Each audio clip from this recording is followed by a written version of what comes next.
Welcome to Locked On College Football Kickoff Live. Alongside Alex Dono of Locked On Canes and Kenton Gibbs of Locked On ACC and Locked On Wolfpack. Drake Toll here from Locked On Big 12. Thank you for making Locked On College Football Kickoff Live your lunchtime listen every Friday. Guys, let's jump in. The biggest upset of the week, at least in the top 10, Clemson and Duke. You might remember that I said if Clemson loses to Duke, I would cut off. I think it was my left. Kenton, was it my left pinky toe? You didn't specify which pinky toe. You just said you would cut off a pinky toe. You did specify the tool, however. You said it wasn't going to be a scythe. You said it wasn't going to be a butcher's knife. It was going to be a rusty knife. Rusty knife. Kenton, a man of my word, I am down one pinky toe this week. After saying, and I don't know how many toes I'm going to, actually I do. I have 10 that I can give away this year, but I'm down one after week one. So I'm going to have to start limiting my toe talk. Clemson, Kenton, gets just mauled by Duke. Yeah. And Dabo Swinney says in response, I like what our offense did. If we do it every week, we go undefeated. I'm not sure what Dabo is on, but I will have all of it. Kenton Gibbs, Duke kills Clemson.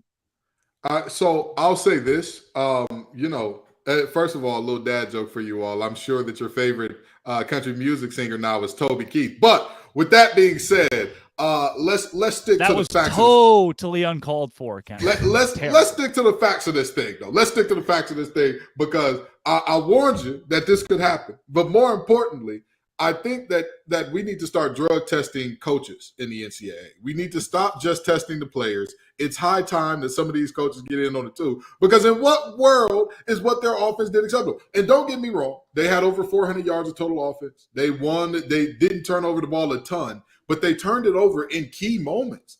Phil Maffa's fumble when they're driving and looking like they can finally make this thing a game. A big-time deal. At the end of the game, that interception when the game was kind of out of hand or inconsequential was another thing, but that's indicative of the fact that all game, your passing game was out of sync. All game, you could hit nothing deep. There were no 20 yards or more air yardage plays for Clemson last week. So if you want your offense to do that,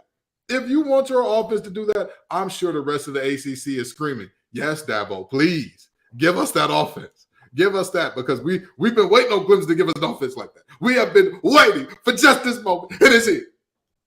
Yeah, Dono, as the host of Locked On Canes, Clemson comes to you. That is October 21st. And I'm guessing after seeing this offensive performance, you are shaking based on what the Tigers are bringing to town. I never thought I'd say this, but I'm actually happy this year that Clemson is on Miami's schedule and Duke isn't. That's how I'm feeling about this. Now, as far as Dabo Swinney goes, it's not just his post-game comments, fellas. Yeah. I don't think there's any other coach right now in college football who is as disconnected from reality as Dabo Swinney. I mean, his comments after the game, his attitudes towards name, image, and likeness just go to show you that maybe he's not someone equipped to be in this era of college football. His attitudes toward recruiting as well. You know, Clemson has this policy where they don't like verbal commits to take visits to other places, and they, threaten to pull your offer if you do that. So you have to wonder if the game is passing Dabo by. I think he's still a fine football coach. It's just a lot of the other stuff that comes with it. And listen, right now, obviously the stock is falling for Cade Klubnik, who didn't have the sort of season debut that people expected under center for Clemson. Meanwhile, Riley Leonard now for Duke, I think he's going to become more of a household name. You see what a dual threat he is, all the rushing yards and touchdown that he put up in that game.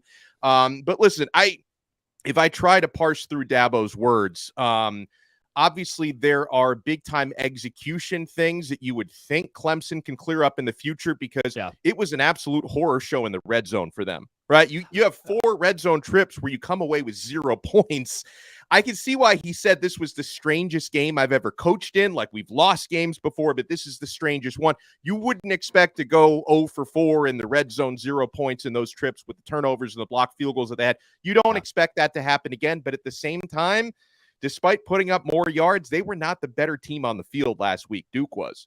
No, and it wasn't the biggest game of the week, but I'd call it the most consequential game of the week with Clemson losing to Duke, especially the way that Clemson did. However, this week you turn the page to a loaded week 2 that is led off with Alabama hosting Texas, a top 15 matchup in Tuscaloosa, and Luke Robinson of Locked On Bama joins us here on Locked On College Football Kickoff right now.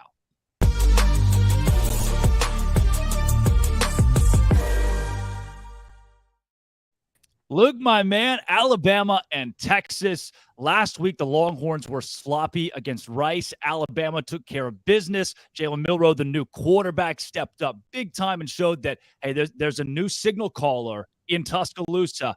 How did you grade his performance, and is that good enough to beat a Longhorn team at home this week?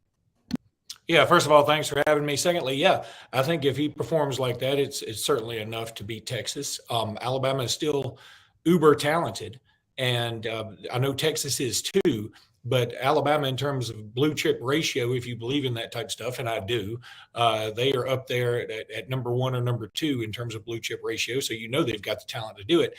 I think what was so great was Jalen Milroe's command of everything.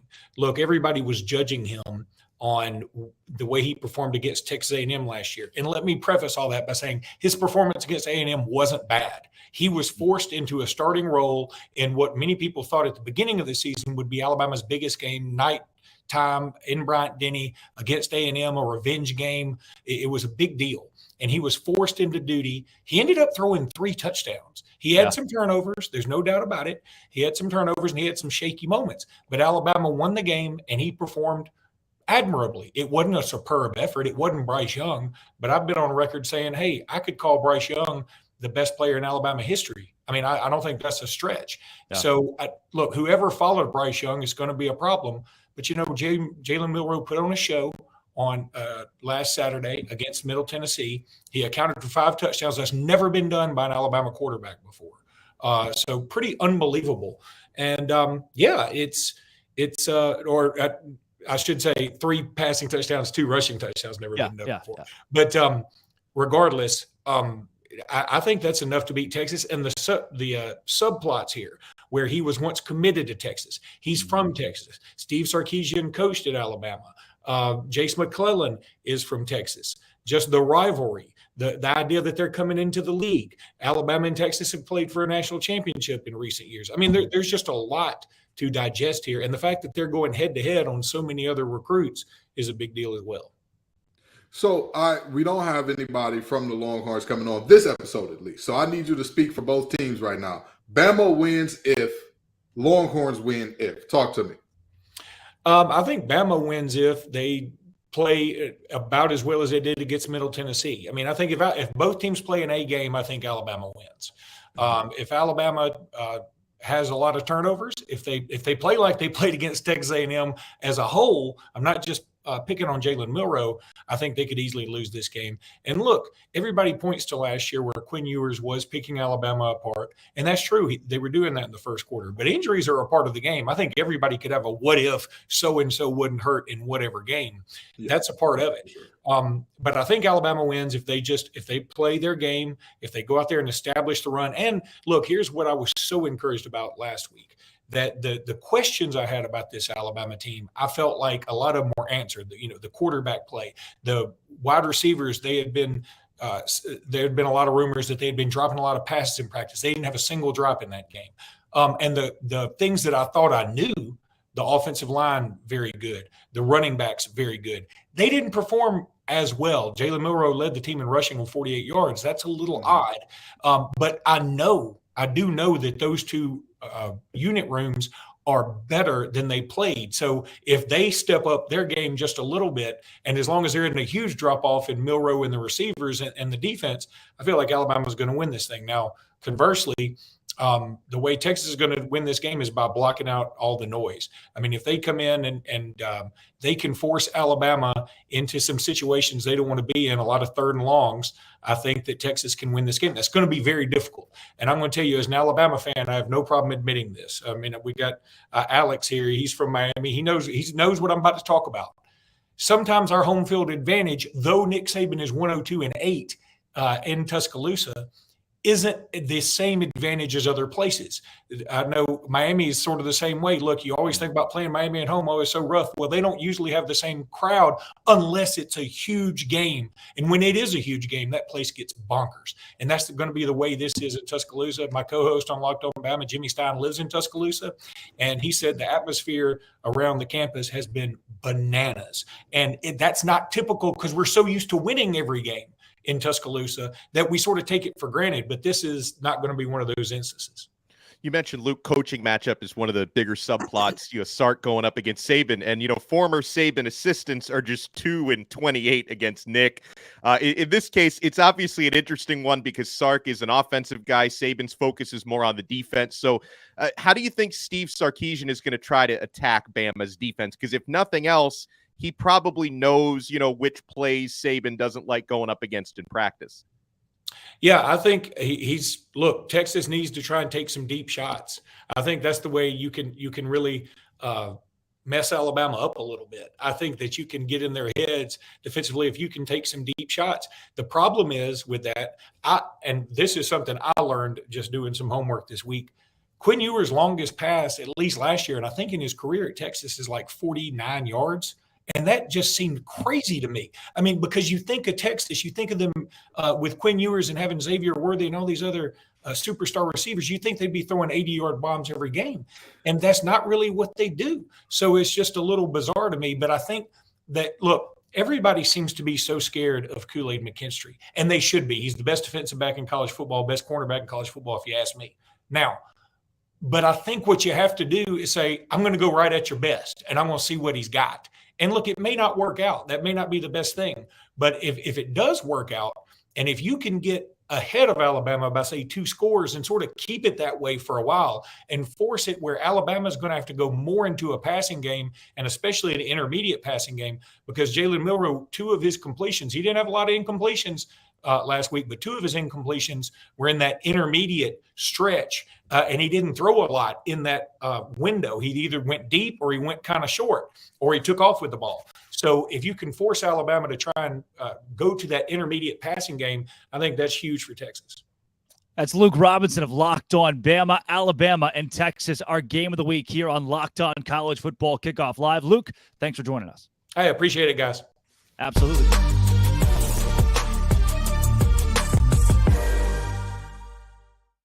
All right, boys, that was the game of the week this week. Last week, it was TCU and Colorado. We didn't know what was going to happen in that yet. You had LSU and Florida State, and then obviously that Duke and Clemson game. But we honed in on how Colorado was going to get dominated by TCU, and we were a little bit wrong. Kevin Borba of Locked On Buffs is going to join the show. Coming up next, Dono. Did you know that 80% of men will experience hair thinning in their lifetime? I'm very much among that 80%. It's normal, but my fate doesn't have to be your fate. You can get ahead of thinning hair with Nutrafol, my friends. Nutrafol is the #1 dermatologist-recommended hair growth supplement. It's clinically shown to improve your hair growth, visible thickness, and visible scalp coverage. Go to Nutrafol.com/men to take their hair health wellness quiz. You can identify the causes of your thinning hair, and Nutrafol will give you a personalized plan for better hair health through whole body wellness. Take that first step to visibly thicker, healthier hair, because for a limited time, Nutrafol is offering our listeners $10 off your first month subscription and free shipping when you go to Nutrafol.com/men and enter promo code LOCKEDONCollege. Find out why over 4,000 healthcare professionals recommend Nutrafol for healthier hair. Nutrafol.com/men. It's spelled Nutrafol.com/men and enter promo code LOCKEDONCollege. That's Nutrafol.com/men, promo code LOCKEDONCollege. Believe it or not, 2 weeks ago, I was as bald as Dono. Dono took the hat there. I was wearing hats all the time, and then bam, Nutrafol. Look, another guy who's in that same boat, Locked On Buffs, Kevin Borba. You're going to see it. You're about to see it. He is right now with one of our biggest upsets last week. What's up? Kevin, there's the hair. Dude, Colorado, I told you, we had a lot of conversations last week. I told you this Colorado team is going to lose by 3 touchdowns. 4 touchdowns, maybe more against TCU. But what blew me away is that Deion Sanders took 70-plus curated players from the transfer, not random guys, curated players from the portal, and won. Have we entered the era of AAU in college football? as displayed on Saturday by Colorado? I'll say people will try it, but I don't know if everybody has the effect that Deion Sanders does. I think there's probably maybe 10, 15 coaches in college football that could realistically empty out the cupboard and then restock it with as much talent as he did. And I don't know if those coaches would even want to do it. I think it'd be like Kirby Smart, Nick Saban. If Dabo Swinney ever wanted to touch a transfer portal or acknowledge that it's real, maybe he could do it. But I don't think everybody could do it. I don't think it's something that applies to everybody. I know Texas State kind of did it. But again, it's really not one size fits all type of thing. And so I think having Coach Prime is kind of the main factor that a lot of these kids went there. Well, Kevin, I want to give a nod to Coach Prime right now because I bought receipts too, baby. Of all the folks on Locked On College Football Live, who was highest on the Buffs? I was. I believed in the Buffs. I said that their ceiling was higher than what everybody else believed. So, Coach Prime, I believe. Okay? I don't have nobody else tell you. I believe. Now, with that being said, Kevin, what do you think is the balance between the coaching and the talent that created that upset? Because me personally, the more I watch film on that game, the more I say, these young men were exceptionally coached. This game was schemed up perfectly. Prime beat Sonny Dykes in the chess game of football at multiple points. That's what I was seeing on tape, at least. So tell me, what do you think is the balance there? Yeah, I think I'd probably go 60-40. Honestly, I think the schematics are great. I've never seen an offensive coordinator receive as much hype as Sean Lewis did, but he deserved all the praise. Every play he drew up was to perfection. It seemed like he would just take a look at the defense and be like, okay, we're running this. And then it would be wide open. Every single time is kind of what it felt like. I think Colorado scored just about every time they touched the ball. So you have to give him props where props is due. But then you have to look at plays where I think it was like 4th and long, whatever that, I think it was 19. And Shedeur Sanders scrambles a little bit and delivers a strike. Or you have to look at the throws that he made down the field. His deep ball, I think, and I'm starting a little petition for this, so if you guys would like to sign, I think Shedeur Sanders throws the best deep ball in college football, or at least one of them. And we saw it on multiple occasions. He would hit guys down the sideline in stride. You guys had your previous guys was talking about Quinn Ewers. Quinn Ewers hasn't been able to hit the deep ball in his college career. Shedeur Sanders has already shown that he throws arguably the best deep ball in college football. And so I think the coaches deserve some praise, but the players executed. You can only call things that they can execute. And so I think everybody deserves a lot of praise. Now, Kevin, unlike Kenton, I was not a believer in the Buffs last week or this season. They're now only one victory away from matching my season prediction, so I'm probably going to be eating some crow this season. So, yeah, my two thoughts watching that win over TCU, number one, how wrong I was. But then number two, I'm watching Travis Hunter, and I'm thinking, this guy could win the Heisman, right? You talk about non-quarterbacks winning the Heisman, two-way player. Hunter played 129 snaps last week. Can he keep up a pace like that through 12 games? Yeah, that was kind of my biggest question too, because I think it was somewhere in the first half. He seemed a little tired, or maybe just wasn't making the plays that he dropped a diving touchdown. Something else happened where all my friends and everybody who was watching the game as well was like, is he tired? And I was like, it kind of looks like it. But after the game, he said he could play another game that day. So I think it's just a matter of keeping him fresh at all times. I don't know if they're going to try to keep him out for all 150 snaps every single game, but why would you not? If he says he's ready to go, I think you got to trust him. I think he's a playmaker. He's a difference maker. I think the biggest play that stands out was a diving interception. I saw somewhere that he covered about like 6 yards on that play where he dove to catch the ball. And I think when you look at that play, you're like, why would Chandler Morris throw it that way? Well, Travis Hunter was nowhere near where Chandler Morris was trying to throw it. That's just how quickly he covered ground. And so Travis Hunter needs to be on the field as much as possible. I do think the Heisman hype is legit. If he plays like this every week, I don't see why he shouldn't at least be in New York at the very minimum. I don't think we've ever seen someone who has this kind of effect on both sides of the ball. His stats for receiving have already essentially surpassed Charles Woodson. If everything goes right, he'll pass Charles Woodson by tomorrow. So Travis Hunter is that guy, and it's only been 13 days of college football. Yeah. So do we go with Travis Ohtani or do we go with Shohei Hunter? Which one do you prefer? That's a good one. I like Travis Ohtani. Got to get the first name in there. Gotcha. Okay. I love it. That's Kevin Borba of Locked On Buffs. Borba, thanks for joining us. Thank you. Guys, to the rest of the desk, a Colorado win that to me proves the transfer portal is right there. You see Texas State do it with 53 transfers and beating up on Baylor, and Colorado gets TCU. There have been teams who have tried this AAU style, and now it's coming with more success. Dono, to me, I would rather have 30 juniors from Western Kentucky as opposed to 30 four-star freshmen coming out of high school. Where do you sit here? Well, I'm with you because any coach I talk to agrees with you. Experience in this game is so important. And again, Colorado just had so many. They have so many. I didn't think they'd be able to put it together as quickly as they can. That's a testament to coaching, right? I mean, Coach Prime and his staff, you've got to get everybody in sync and running in the same direction. And they clearly were able to do that throughout spring and fall. I mean, probably a lot of the guys that came in weren't even there for spring football. They added some more before fall camp. So it's a pretty impressive undertaking. But I think sometimes people undervalue the idea that if you have a team that's laden with juniors and seniors, even if they come from smaller programs, even if they come from, Jackson State, obviously a lot of guys who came over with Deion, that it's just such an advantage instead of having to rely on some 18-year-old true freshmen and redshirt freshmen to be able to have a team with more experience like that. And I think this is a great experiment. I think others are now going to try to overhaul the roster the way that Prime did and probably not find the same kind of immediate success because it is such a difficult potion and balance. But this is definitely a powerful example of how that can work in this era. Kent and I was shocked when Prime pointed out a beat reporter after the game and said, "You didn't believe in us." And there was a long pause, and he said, "You still don't believe in us." Kenton, you were the only semi-believer last week of this panel. I don't think you had Colorado going to the playoff or even putting on that kind of a show. No. Did they still impress you despite the expectation you had? So here's the thing. I still don't have them as a playoff team. Now that I will not go that far. I will be on there right now as saying I don't think that their defense is quite there yet. I don't think they're quite there in the trenches.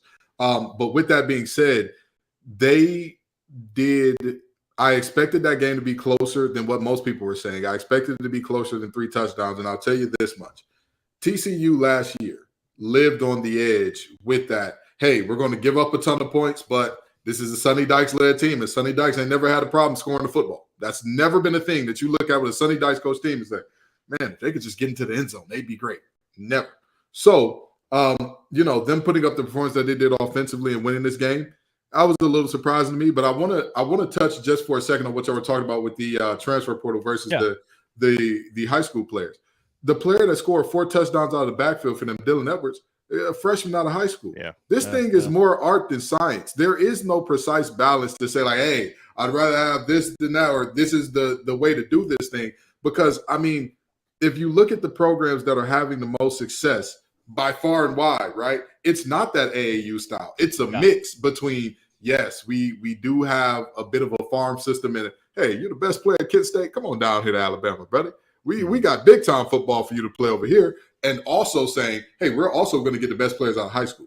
We're going to get every 5-star we want. And when we don't, if that 5-star don't pan out, brother, we'll get rid of you and go get that wide receiver from Washington State who's begging for a quarterback who can throw the 40-yarder.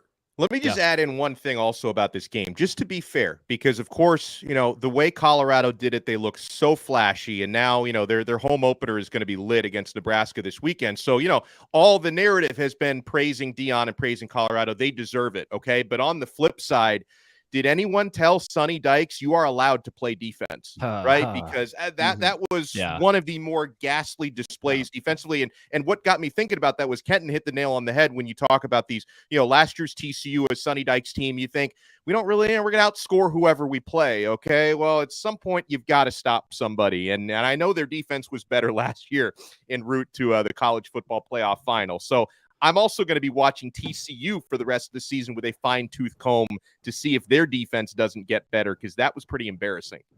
Were they better last year? Were they? I'm not sure. Defensively, yeah. I think so.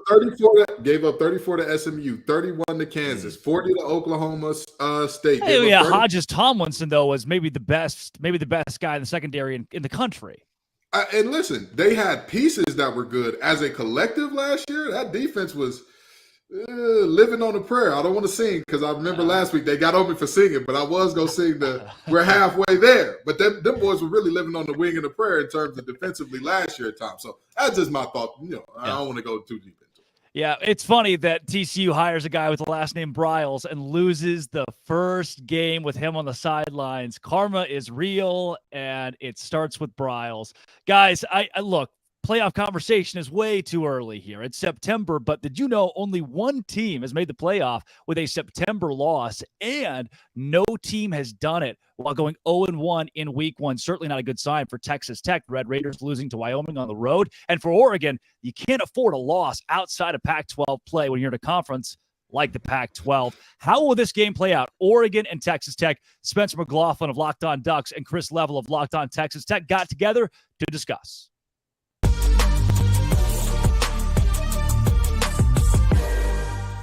Two tidbits that have been making me resistant to the notion that some Oregon fans have, kind of bought into, which is, oh, well, if they lost to Wyoming, certainly they're going to lose to the Ducks, and it's not going to be close and everything. Two tidbits on that front. Number one, I've brought this up on the show before, but Oregon in 2021 lost to a 3-9 Stanford team, also beat Ohio State on the road. Same team, same season, couple weeks apart. There are peaks and valleys, and the great teams have their valleys still result in wins. And maybe in the case of like a Georgia or, Alabama some years, those valleys are just less dominant wins than what they are accustomed to. That's what great teams and programs do. But no team plays their best football every week. That was not the best version of football I think that Texas Tech is going to play in 2023. And another good example is Utah. 2021, same year, they began the season 1-2. They lost, and this will provide some hope to Texas Tech fans. They lost a triple overtime thriller to San Diego State in the non-conference. They were a 1-2 football team. They ended up winning the Pac-12 that year, thumping Oregon twice in a 2-week span. So it was not what the Red Raiders were hoping for. It's not what I expected to see from them for sure. But in no way, Chris, do I feel that this is now just a giant mismatch between one team that won 81-7 against an FCS opponent in Portland State and one team that blew a 17-0 lead on the road against Wyoming. Yeah, and unfortunately for Texas Tech, this is a fan base that's been tortured by, back when Spike Dykes, Sonny Dykes' dad was the coach here, you were notorious for 1 week you lose to North Texas, little old school up in Denton, right outside the Metroplex. You lose to them on your home turf. And then fifth-ranked A&M would show up on your field, and you're thinking, well, this isn't going to go up. And then you pull it off and win. Yeah, it's like, I say this all the time. It's like, I know what you're capable of, but I also know what you're capable of. And so, like, what and like, you're right. There's very few teams that even that out and like survive all the tests. And I expect this to be a fun home crowd. I think, if you're Tech, you can get a lot of the doubt back and erased if you get a win here, and you can kind of get a fresh start on it. Let's get out of here on this, Chris, and I'll see if I can kind of wriggle this out of you of sorts, a prediction on the game. I know you're not always pain, Spencer. Yeah, right. Tortillas will fly. I'll predict that. I was about to say, I'm very much looking forward to what I'm calling the quad T in college football, the Texas Tech tortilla toss. I think is an excellent way to describe what's going to happen. For those of you who don't know, there's a tradition at Texas Tech where they throw tortillas at kickoff. Because, well, Chris, real quick, in like 30 seconds or less, why do you throw tortillas on the field in Lubbock? I love it, by the way. It's quintessential college football traditions. Back in the day, I think that Texas Tech was playing Texas A&M. Some announcer popped off and said, "There's the only thing in Lubbock is a giant tortilla factory," or something along those lines. And so I think people kind of caught on to it. It pissed them off. So at kickoff, they let them fly. They freeze them. They cut holes in them so they'll fly further. They used to get penalties. Oh, they freeze them. Oh, goodness. Oh, yeah, so they got a little oomph. Oh, yeah, but they're flour tortillas. And it's only at kickoff, though. Oh, corn's better. They go everywhere. Yeah. Corn from a taco standpoint, 1,000% agree. Corn is much better. Not for throwing them at kickoff. Okay, I completely agree. I think Oregon goes into Texas Tech and gets it done. I got Oregon winning 34-23. Your thoughts on the outcome of the game? I can't sit here and pick Oregon to win. I just can't do it. I mean, I'm okay. sorry. I'll say That's okay. 36-33. I'll channel my inner Spike Dykes, and I'll say you come back, from the grave. You're like the Undertaker that just sits up. Oh, like he's still alive, right? and I'll say 36-33, and then everybody calms down in Lubbock and is like, okay, well, we're 1-1 out of the gate, but it's not as bad as we thought. But we pull off a good one. But yeah, I'll say 36-33.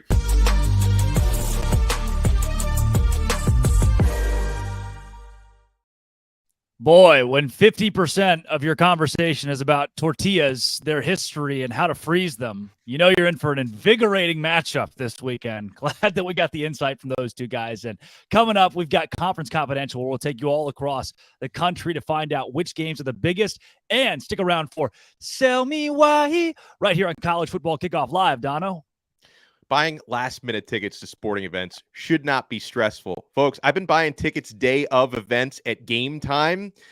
Flash deals and last-minute tickets, they've got the best ones at Game Time. Easy to find and buy tickets for every kind of event in your area. That includes concerts. I'm taking my son to Disney on Ice tomorrow. Got my tickets at Game Time. Forget planning months in advance. Game Time has deals on tickets right up to the day of.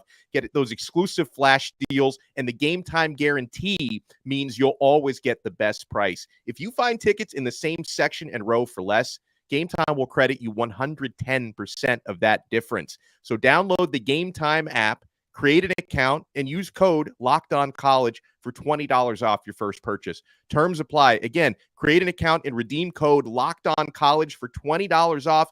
Download Game Time today. Last-minute tickets, lowest price, guaranteed. Dono, I had no idea you were taking Dabo Swinney to Disney on Ice this weekend. There are so many games around the nation that stand out in week 2, folks. Let's get some more insight into the biggest games from our biggest conferences in this week's Conference Confidential. We start with Craig Sheeman of Locked On Big Ten. There are 14 Big Ten games on the slate this weekend, and none bigger than Matt Rule and the Nebraska Cornhuskers going into Boulder, Colorado to take on Coach Prime Deion Sanders and the Colorado Buffaloes, who shocked the college football world last weekend by going into TCU and winning 45-42. Nebraska's coming off yet another one-score loss, this time to Minnesota, 13-10. Here's the deal. I think Nebraska's defense is much better than TCU's. I also think that Nebraska quarterback Jeff Sims and running back Gabe Ervin can run the football. I don't know if you noticed, but TCU ran for 262 yards against Colorado's defense. I think it's there for the taking. Bottom line, I think if this is a high-scoring game, some sort of shootout, then Coach Prime and Colorado are 2-0. And who would have thought that a couple of weeks ago? If it's a lower-scoring game with some actual defense in this game, I think Matt Rule gets his first win at Nebraska. By the way, Vegas has the over-under at 59, so it thinks it's going to be a little bit of a higher-scoring game. They also have the Buffs at -3 on this one. Youngstown State is at Ohio State. I call this the Jim Tressel Bowl, given his importance to both institutions over the years. Kyle McCord and Devin Brown will both play quarterback for Ohio State. Devin Brown will play a lot more than he did last weekend in Bloomington against the Indiana Hoosiers. I've got to tell you right now, this quarterback situation is not resolved yet, so both will get a lot of snaps in this game. In Ann Arbor, get out your bingo card for your coaching roulette. We'll keep track of who's coaching the team. Jim Harbaugh in his second of 3 weeks being suspended. Of course, last week against East Carolina, defensive coordinator Jesse Minter held down the fort. This week against UNLV, special teams coordinator Jay Harbaugh will handle the first half. Meanwhile, running backs coach Mike Hart will be the head coach in the second half. Got it? Got it. And finally, let's not overlook the Cy Hawk Trophy as Iowa takes on Iowa State for the 70th time in this rivalry. Going to be a great weekend. Can't wait. Enjoy the games. I'm Craig Sheeman for Locked On Big Ten.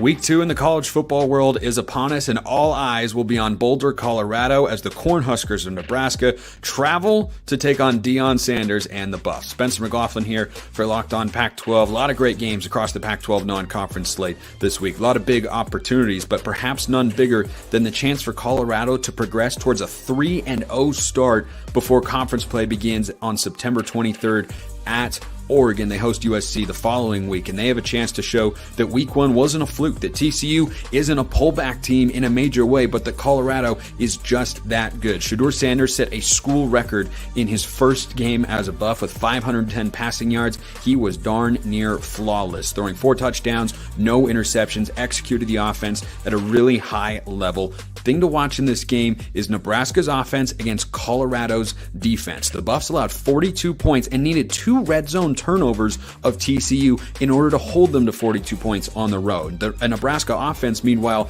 that managed just 10 points against Minnesota in week 1. Is a weakened Buffs defense going to be exploitable for what appears to be a weak Nebraska offense? Or is the Buffs defense going to make strides from last week, their offense perform at a high level, and they end up winning the game? It's going to be a thriller either way. The home opener for Coach Prime was always going to have a lot of interest and hype and intrigue, and somehow with that week 1 win at then 17th ranked TCU, Colorado has upped the ante on how excited and interested we all are to watch the Buffs play in front of their home fans at Folsom Field this weekend. Don't sleep on other games across the Pac-12 like Auburn and Cal, Oregon, Texas Tech, Utah, Baylor, and how about Arizona State? Just a 3.5 point underdog against Oklahoma State. Something smells a little bit fishy there, but should be a really, really good week in the Pac-12. And definitely don't forget Washington State hosting Wisconsin. A lot of great games and a lot of great opportunities for the Pac-12 as they look to stay undefeated in the non-conference slate in week 2.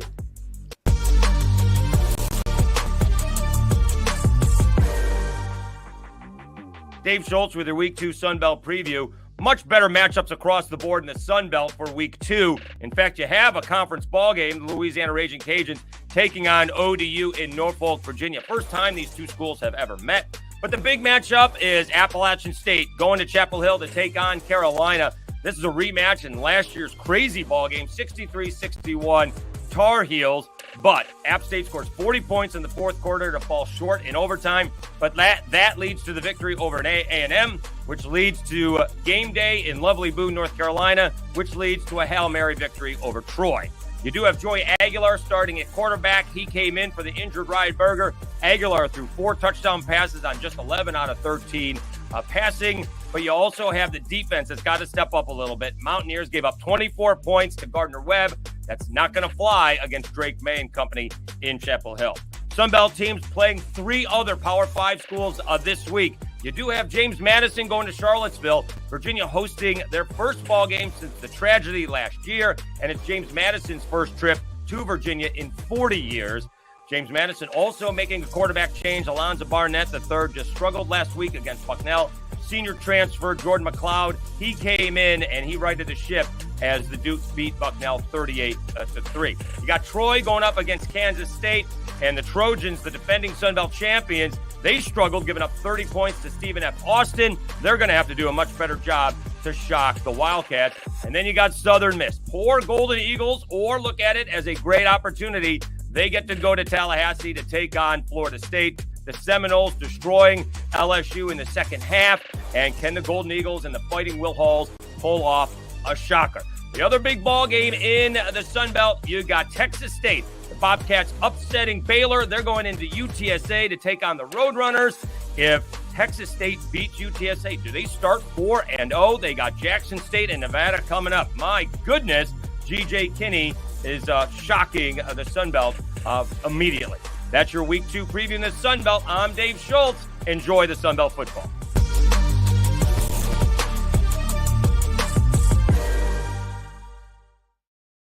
That was our look around the country here on College Football Kickoff Live with Conference Confidential.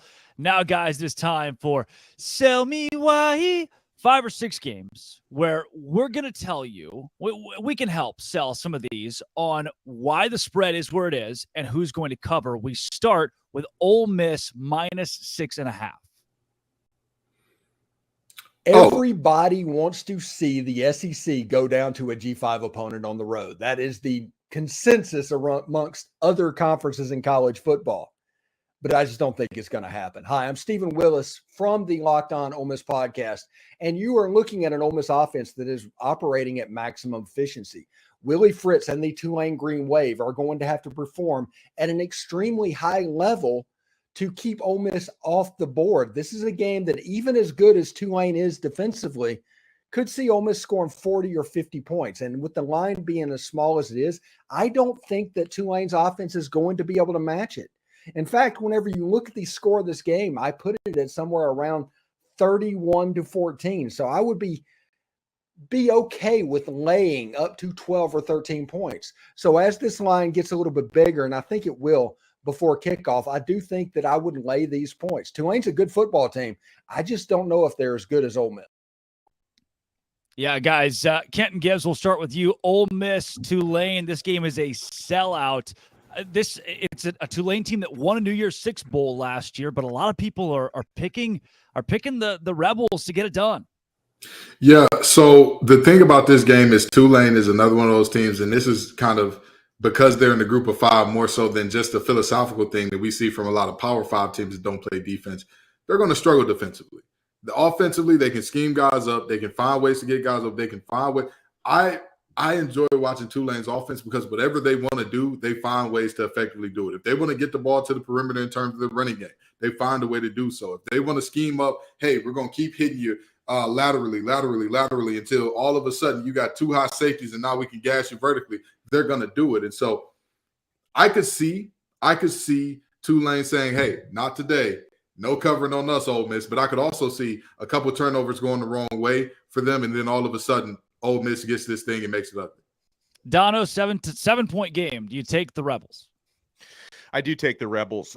It gives me pause because obviously Tulane is ranked, Tulane is talented, but the fact that they're ranked, that means you're not going to be sleeping on the green wave. I think I look at it from an Ole Miss perspective because sometimes when you see these strong group of 5 teams pull off these upsets, I know we're talking about a spread, not the straight up, but either way, when you're talking about these group of 5 teams, when you can catch a Power 5 sleeping, it's not going to happen because I think Tulane has enough hype coming in.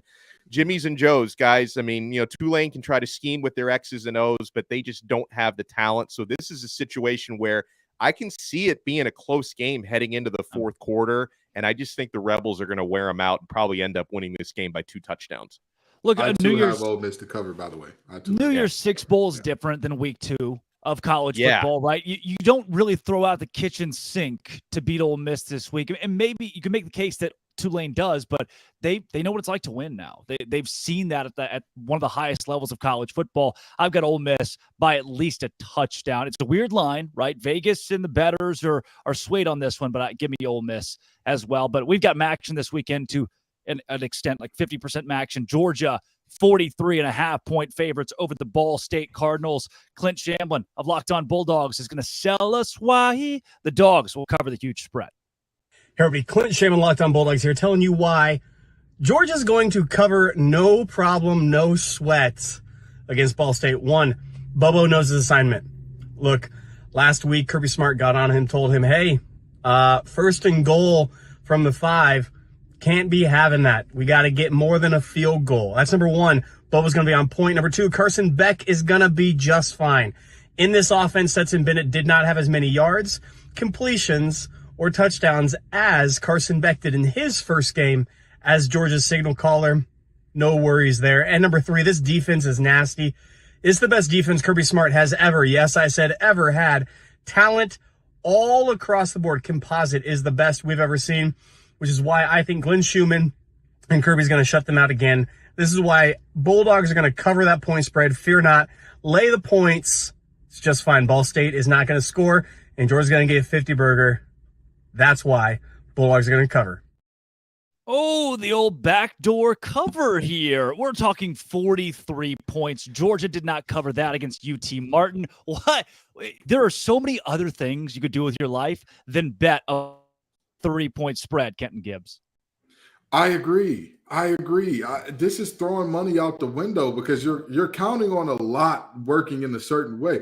They're counting on Kirby Smart not calling off the dogs. You're counting on the 2s and 3s from Georgia not potentially letting up a touchdown or two, because Mike New, who's the head coach of Ball State, he's not going to pull his starters. That's not going to happen. We have seen him historically get the wheels whooped off him by teams, and those starters play deep into that game. If you look at the Tennessee game last year, Tennessee beat them by 49 points. So I know some people are thinking that's for us who think Georgia is going to cover. Yeah. But not really, not so fast, my friend, because there were multiple moments toward the end of that game. Tennessee just kind of lucked into some moment, or not lucked into, but things went their certain way in terms of their 2s and 3s getting pick 6s and whatnot. That was like, oh, well, this is how these things go. I'm never comfortable with a line above 40, just being completely honest. I'm never comfortable with that. So I'll get Ball State saying, not so fast, my friend. No soup for you, no cover for Georgia. I like it. Now, this next one here, we're going to go to the ACC, Kenton's ACC, as the Notre Dame Fighting Irish are 7-point favorites over the NC State Wolfpack. We've got Trevor Wojak of Locked On Irish to sell you why the Irish will cover. Hey, college football fans. I'm Tyler Wojak, the host of Locked On Irish for the Locked On Podcast Network. Today, I'm here to tell you why Notre Dame is going to cover the 7.5-point spread on the road against the NC State Wolfpack. Like always, it starts with the quarterback, and Sam Hartman has been practically unstoppable in his first 2 starts for the Irish, leading the offense to 11 touchdowns out of 12 total drives. I expect him to exercise some demons against NC State and have a big game on Saturday in Carter Finley Stadium.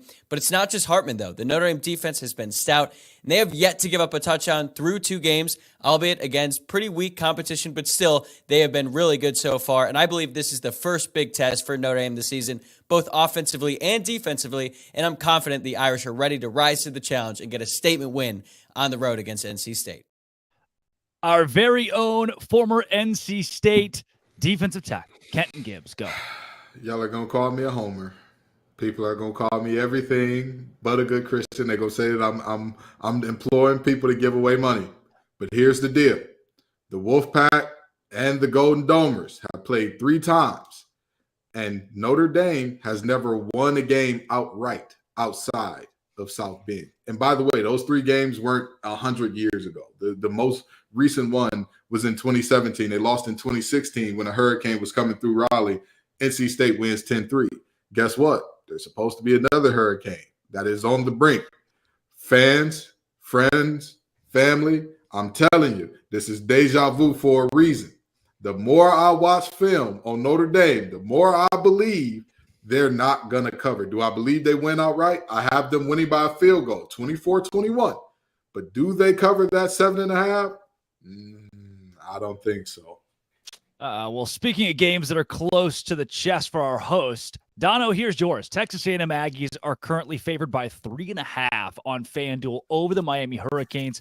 Here's Andrew Stefaniak to tell you why the Aggies will cover that spread. Will Texas A&M cover against Miami? Man, it's a tough one. It's a good question. I think the Aggies are going to cover. Our friends over at FanDuel currently have the line at 4.5 points, minus 4.5 for the Aggies. And the way I look at it, I think they're going to go on the road and take care of business against the Miami Hurricanes. Texas A&M's offense looked dominant against New Mexico, and I think that they're going to go and do the same against a much better opponent in Miami. Connor Wigman was throwing passes that were just perfect, putting the ball right in the bucket, putting it right where it needed to be. We saw the wide receivers running open all game long, one of the most talented receiver rooms in college football. I think you're going to see that repeat itself. Texas A&M's hopefully going to have more of a rushing game against the Miami Hurricanes, and the defense, I think it's going to come down to whether or not you can stop Miami's rushing attack. If you can do it, the Aggies win, and they cover the 4.5-point line. Well, comparing backdrops between Locked On Canes and Locked On Aggies, Alex Dono covers. Do the Canes cover this Saturday? I think they do cover. And the magic number, I mean, it had been earlier in the week 3.5. It's at 4.5. I think this game is going to be decided by 3 or 4 points in either direction. So I look at that number. I feel comfortable taking Miami. Texas A&M hasn't had a great road record under Jimbo Fisher in bigger games. And the big thing, I thought that Andrew, he hit the nail on the head when he was talking about stopping Miami's rushing attack, because that's been an area where the Hurricanes have been completely revolutionized. They've added 3 top-tier offensive linemen since last year, Javion Cohen and Matt Lee in the transfer portal. It's funny because the Hurricanes actually have a true freshman starting at right tackle, and normally you'd say that's kind of a liability, but in the case of Francis Maui-Noa, former 5-star recruit out of IMG Academy, he's been blowing everybody away so far at his time at the U. And most importantly, Miami can basically go 4 deep with starting caliber running backs. And this is a time in the season when everybody, at least all those 4, are still healthy right now. When you talk about rotating between Henry Parrish, Mark Fletcher, A.J. Allen, and Don Chaney Jr. And Texas A&M, as talented as their defensive line is, fellas, because they've got 5 stars all over the place, basically 2 deep. They were brutal against the run last season. Different coaches, a lot of the same personnel. And New Mexico had a little success running into the teeth of their defense last week. So Andrew was right on. The Texas A&M stopping Miami's running game is a big key. I'll look at it on the flip side. As far as the Miami Hurricanes go, trying to slow down the Aggies' passing game. That's going to be where Miami either covers that 4.5-point spread or not, because that trio of wide receivers that the Aggies bring to the table with Evan Stewart, who was suspended against Miami last year, Noah Thomas, who's 6'6", and Anais Smith, who's just a gadget, all-purpose guy, does a fantastic job. Miami's got to pressure their quarterback, Connor Wigman, and I believe the Hurricanes have a defensive line where they're able to do that, I think, on a somewhat consistent basis, make him feel a lot more uncomfortable than he did against New Mexico.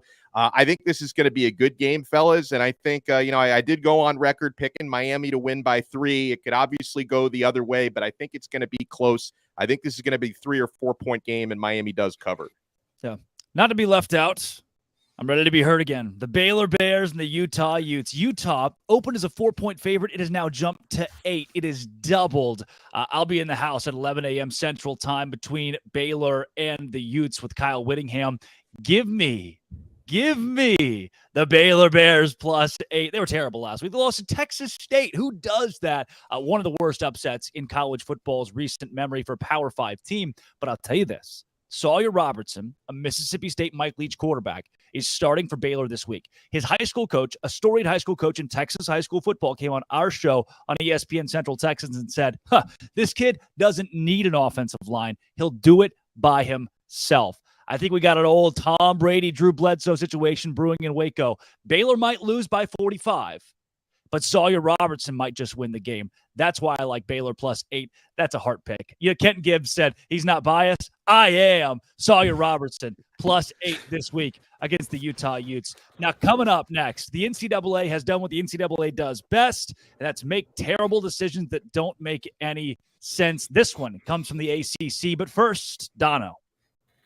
My friends, hair thinning does not have to be your future. Your fate doesn't have to be mine, guys. If you're tired of weakening or thinning hair, do you want to reach your full hair potential? Leading hair growth supplement Nutrafol helps improve your hair growth, visible thickness, and visible scalp coverage as well. Nutrafol is the #1 dermatologist recommended hair growth supplement, and it's clinically shown to improve your hair growth, visible thickness, and visible scalp coverage. Take the first step to visibly thicker hair and healthier hair. For a limited time, Nutrafol is offering our listeners $10 off your first month subscription and free shipping when you go to Nutrafol.com/men and enter the promo code LOCKEDONCollege. And you'll find out why over 4,000 healthcare professionals recommend Nutrafol for healthier hair. Nutrafol.com/men, spelled Nutrafol.com/men. Enter promo code LOCKEDONCollege. That's Nutrafol.com/men, promo code LOCKEDONCollege. Slowly approaching the noon Eastern hour here. This is Locked On College Football Live. That's Alex Dono. That's Kenton Gibbs. I'm Drake Toll, breaking down everything from last week in college football and everything coming up this week. Now, one of the biggest storylines from the NCAA in their very finite wisdom, they have denied UNC wide receiver Tez Walker his eligibility for the 2023 season, and Mac Brown was furious, rightfully so. Somebody else who's also not very happy about it, Isaac Shade of Locked On Tar Heels. We'll take you there now. Breaking news. The committee reviewing UNC wide receiver Tez Walker's case has voted to deny the reinstatement of his eligibility, meaning that Tez Walker will not play for North Carolina this season. This comes a day after the NCAA's tone-deaf tweet about supporting student athletes in their mental health. A biting statement coming out from head coach Mac Brown. Quote, I don't know that I've ever been more disappointed in a person, a group of people, or an institution than I am with the NCAA right now. Plain and simple, the NCAA has failed Tez and his family, and I've lost all faith in its ability to lead and govern our sport. In a quote from AD Bubba Cunningham, this decision undermines the fair treatment of student athletes and further erodes the public's confidence in our national governing body. So what's next? Will we see legal action? Will Carolina accept this news and move on? We'll find out. But on Saturday, the Tar Heels host App State and will do so without Tez Walker.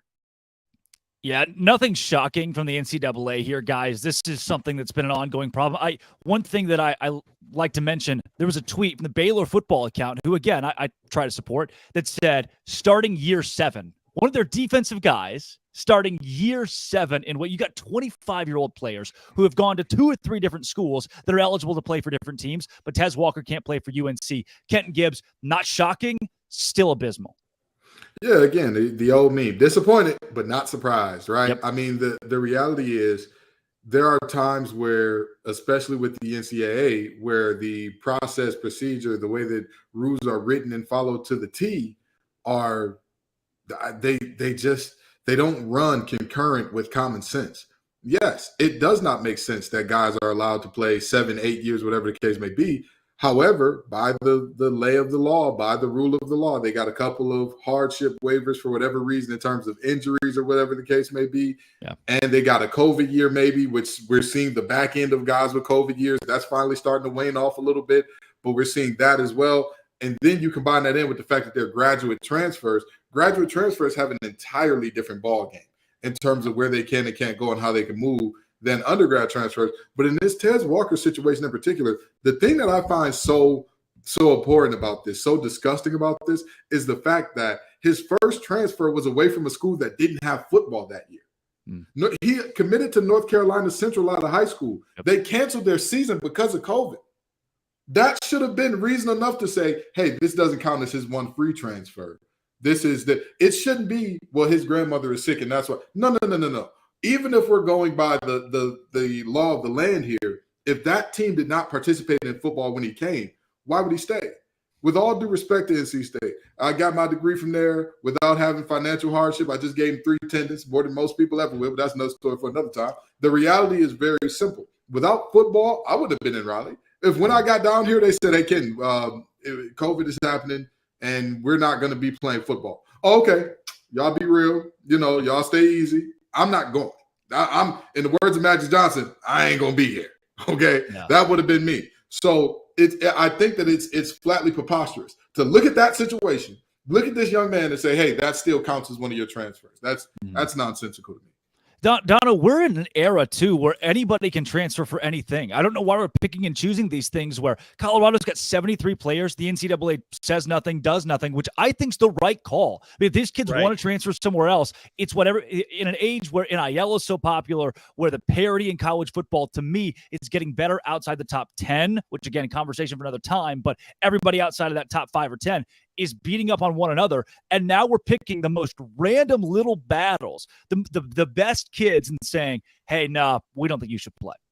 The inconsistency is the first thing that really drives me crazy. I don't know if they have like different arbitrators that all look at different cases, and maybe it's like which umpire you get at a baseball game, right? The strike zone is bigger or smaller depending on who it is reviewing your case. But, to deny a young man, and Kenton was so right to describe the first-time transfer was because the football program was canceled, and the second-time transfer is to be closer to a sick family member, closer to home. It's like, how do you look at that and deny it? And I'm with you, Drake, like the Colorado thing, it doesn't upset me, but at the same time, the inconsistency does, where you basically allow an entire roster to be built off transfers who are allowed to play immediately. And then you decide to deny a young man a waiver under these circumstances. It's crazy. The other part about it that bothers me is it's very obvious the NCAA, they're trying to flex what little power they have, because they're losing control of their own sport. part of their own athletic landscape, right? Where, they hate not having really any control over name, image, and likeness, which takes a lot of control away from their recruiting rules.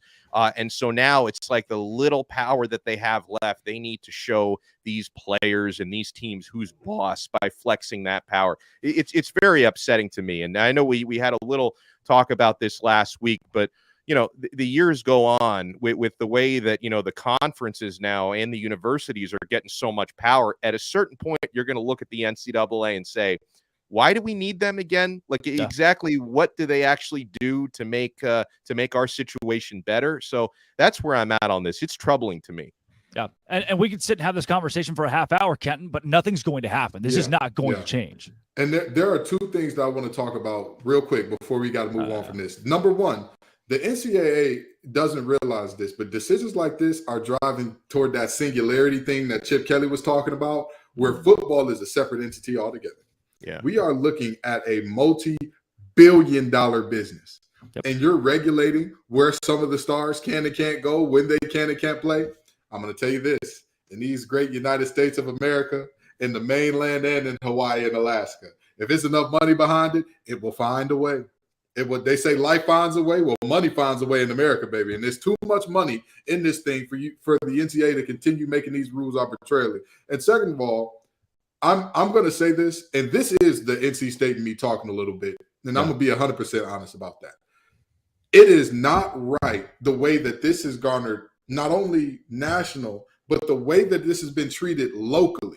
The way that we have the governor writing letters to the NCAA, the way that it's one of the biggest stories that's leading the sports block on the Central North Carolina news stations and all that.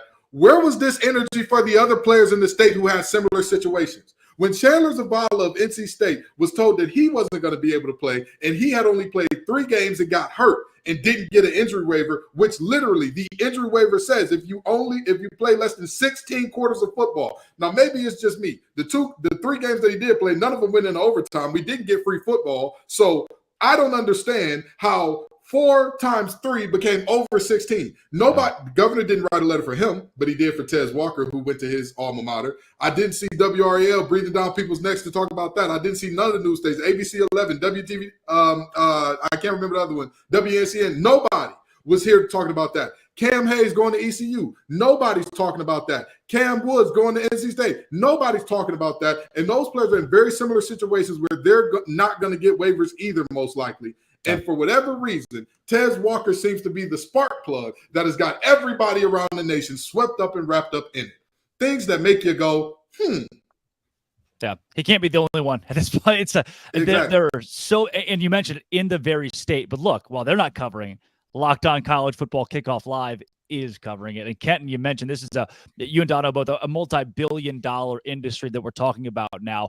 And one of the biggest brands in that, the Texas Longhorns. One of the other biggest brands in that, the Alabama Crimson Tide, and they're taking on one another in Tuscaloosa this week. We heard the Bama side, but apparently this isn't your dad's Nick Saban. It's not the Crimson Tide we're used to. Let's get the other side of this game.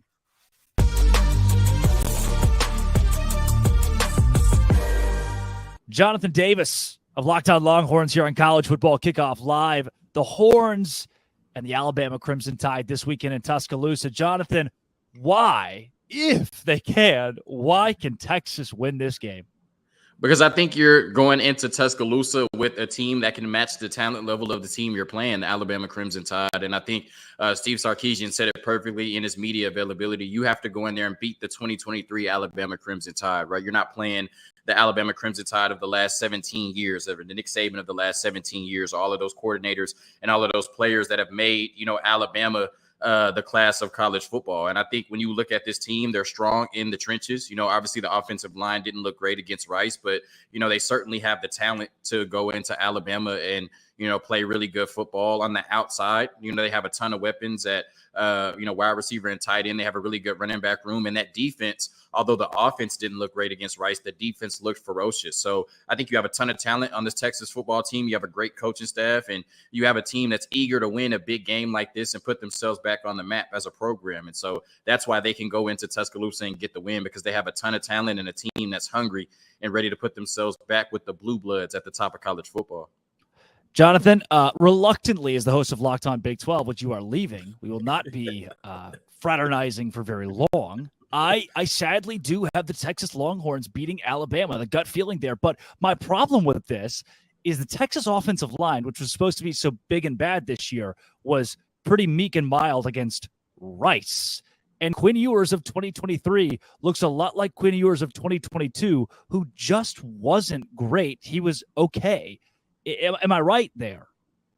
Yeah, no, I think you saw some of the same things that I saw when I watched the tape. You know, fans were a little anxious because I think they were coming out year 3 under Steve Sarkisian and expecting the second coming of the 2020 Alabama offense. And when you see your offense go out there and score 1 touchdown and 3 field goals in the first half, I don't care how vanilla you've convinced yourself Steve Sarkisian was, that's just not acceptable. Now, they did come out, the first 3 drives of the second half and score touchdowns, but it's fair to question if Rice was able to give Texas some trouble on the offensive side of the ball. What can that defensive unit in Alabama do? So, yeah, the offensive line is going to have to be a lot better. It looks like we're going to have a different starting right guard, which I think is the right decision on Saturday. And I think Quinn Ewers is going to have one of those type performances that we've seen beat Alabama over the years, a Johnny Manziel, a Joe Burrow, Trevor Lawrence, a Deshaun Watson. I hate bringing up his name, but he's just one of the ones that came to mind. But it's going to take one of those type performances from Quinn Ewers to win on Saturday. And I can't blame people for saying they haven't seen it for 11 games. What makes you think it'll happen in the 12th?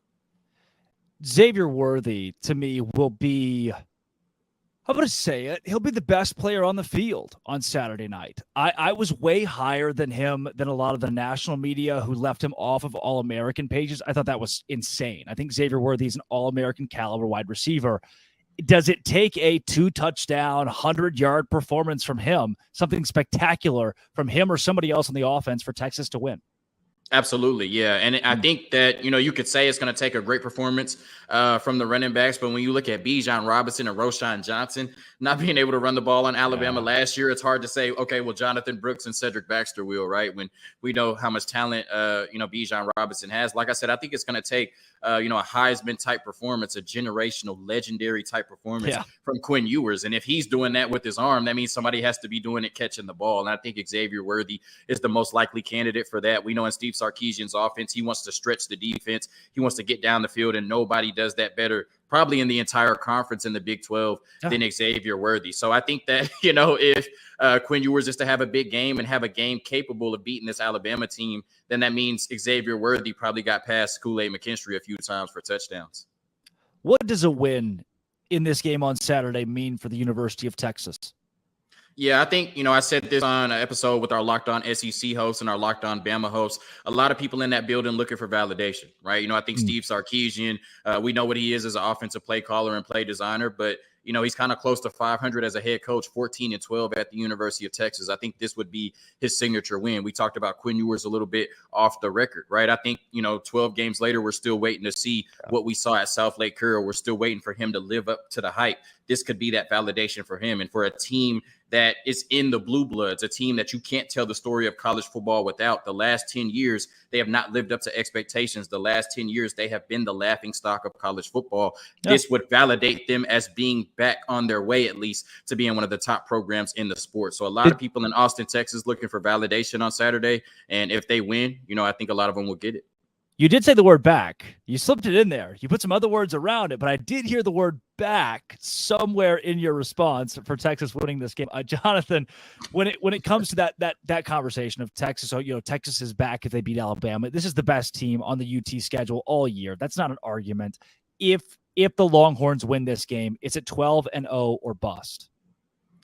No, I don't think if the Longhorns win this game, it's 12-0 or bust. I think you came into the season saying that you needed to win a Big 12 championship and at least compete for the college football playoff. I think, whether you win or lose this game, that goal is still in reach. And, it's hard, when you're going out there and, teams are competing against you. It's a competition and they're trying to win as well. So I'm not going to sit here and say because they beat Alabama, they should go out there and win 10 straight games, but as long as they get to the Big 12 championship game and win it, or at least put together a very good effort, then I think that's the goal at the end of the season, regardless of what happens on Saturday. You don't want to go out there and, start smelling yourself if you beat Bama, right? Because what we've seen from Texas is the type of team that'll beat Bama and then lose to that Baylor product we saw against Texas State 2 weeks after.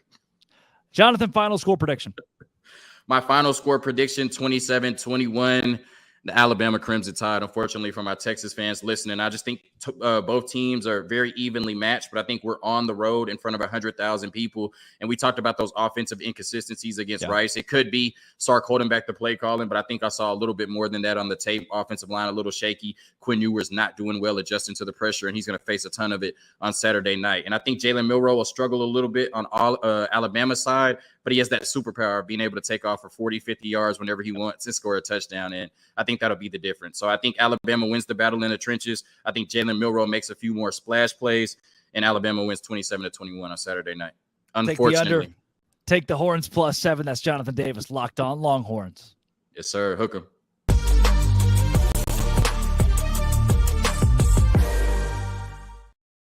Guys, quick reaction to Texas and Alabama. I think Xavier Worthy proves to be the best player on the field. Texas keeps it close, and the experience wins in the end. I have Texas taking this game by 3 points, Alex Dono.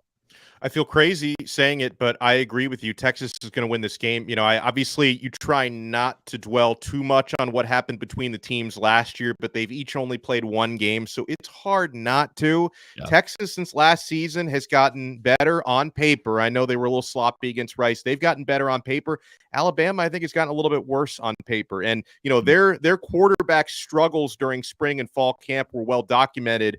Jalen Milroe, for as good as he played against Middle Tennessee, I'm not going to come out and say, oh, you know what, he's the second coming, everything's fixed. I think he's going to have some struggles against Texas. I think Quinn Ewers' experience, and listen, before he left that game injured last year, he was carving up the Alabama secondary. Feels crazy to say it out loud, but I've got Texas winning this game on the road. Close game, but I've got the Longhorns. Kenton? I don't know what's happening. I feel like I'm in bizarro world. The SEC is struggling. They're struggling. LSU got no moss. They got tapped out. You look at the USC team. Negative rushing yards against the UNC defense that couldn't stop the run with Robitussin, a COVID shot, and tissue. And that team gives you negative yards. I don't know what's happening. Now we're picking Texas over Bama. I hate to be on the bandwagon. I know some SEC folks going to be mad at us. I know Zach and Brandon are backstage saying, cut his mic. But, baby, I got to say it. Texas wins this game. And I want to say something about Texas being back. Jeez. From 1999 through 2009, Texas had as many national championship appearances as they had seasons with single-digit wins. Those 2 single-digit win seasons were 9. Folks, stop saying Texas is back until you no longer have to ask if they're back. They're not back until you don't have to ask the question anymore. If you're talking about those Mac Brown glory days, you're not back until there's no more questions. The question is, should this team be on the field with Texas? That's when you're back. That's when you're back, buddy. Let me add one thing in, because, Kenton, this doesn't have to be an SEC versus somebody else conversation. I mean, the SEC, they can basically already claim Texas. If Texas wins that game, the SEC can say, hey, they're going to be with us next year, SEC versus SEC. So I don't think they'll lose any sleep over that. In the words of Kobe Bean Bryant, soft. They're not yours yet. They're not there yet, okay? That's just because the marriage is arranged doesn't mean that that's your partner in the house cooking up the food, balancing the budget and the checkbook yet. They're not yours. That's the Big 12 whooping on you. Don't be soft, SEC. Don't claim them yet. They still got to pay a payout ticket to the Big 12 to leave. Don't be soft. This is SEC, Big 12. What are you going to do about it, SEC? I don't, guys. We just all 3 picked Texas to win against Alabama on the road. They're going to pull our show before next week. All 3 of us going Texas over Alabama. Coming up next, it's another powerhouse team like Bama that still has a lot of question marks. It's Ohio State. Can they go to the college football playoff? But first, Dono. I remember when buying last-minute tickets to sporting events used to be a stressful experience. I don't know if I'm getting a deal. Am I getting ripped off? Guys, at game time, you are always getting a deal. You're never getting ripped off. They've got these flash deals on last-minute tickets. It's easy to find and buy tickets for every kind of event in your area. Sporting events, concerts. I'm taking my 5-year-old to Disney on Ice tomorrow. I got great deals at game time.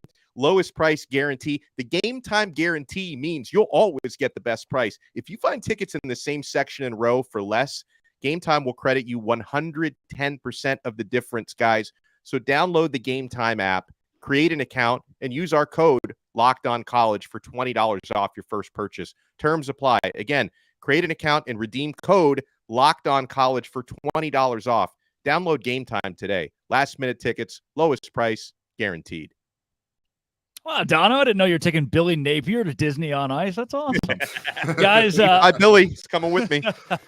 Last week it was USC. This week it's Ohio State. We're talking playoff contenders, but a whole new look for Ryan Day's squad. Let's get a closer look at Ohio State.